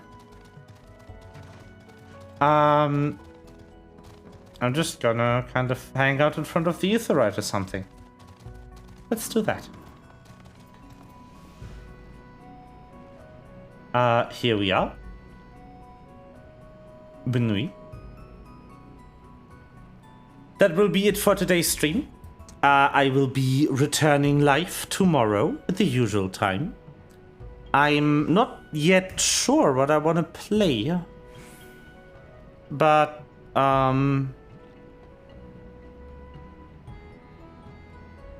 you know,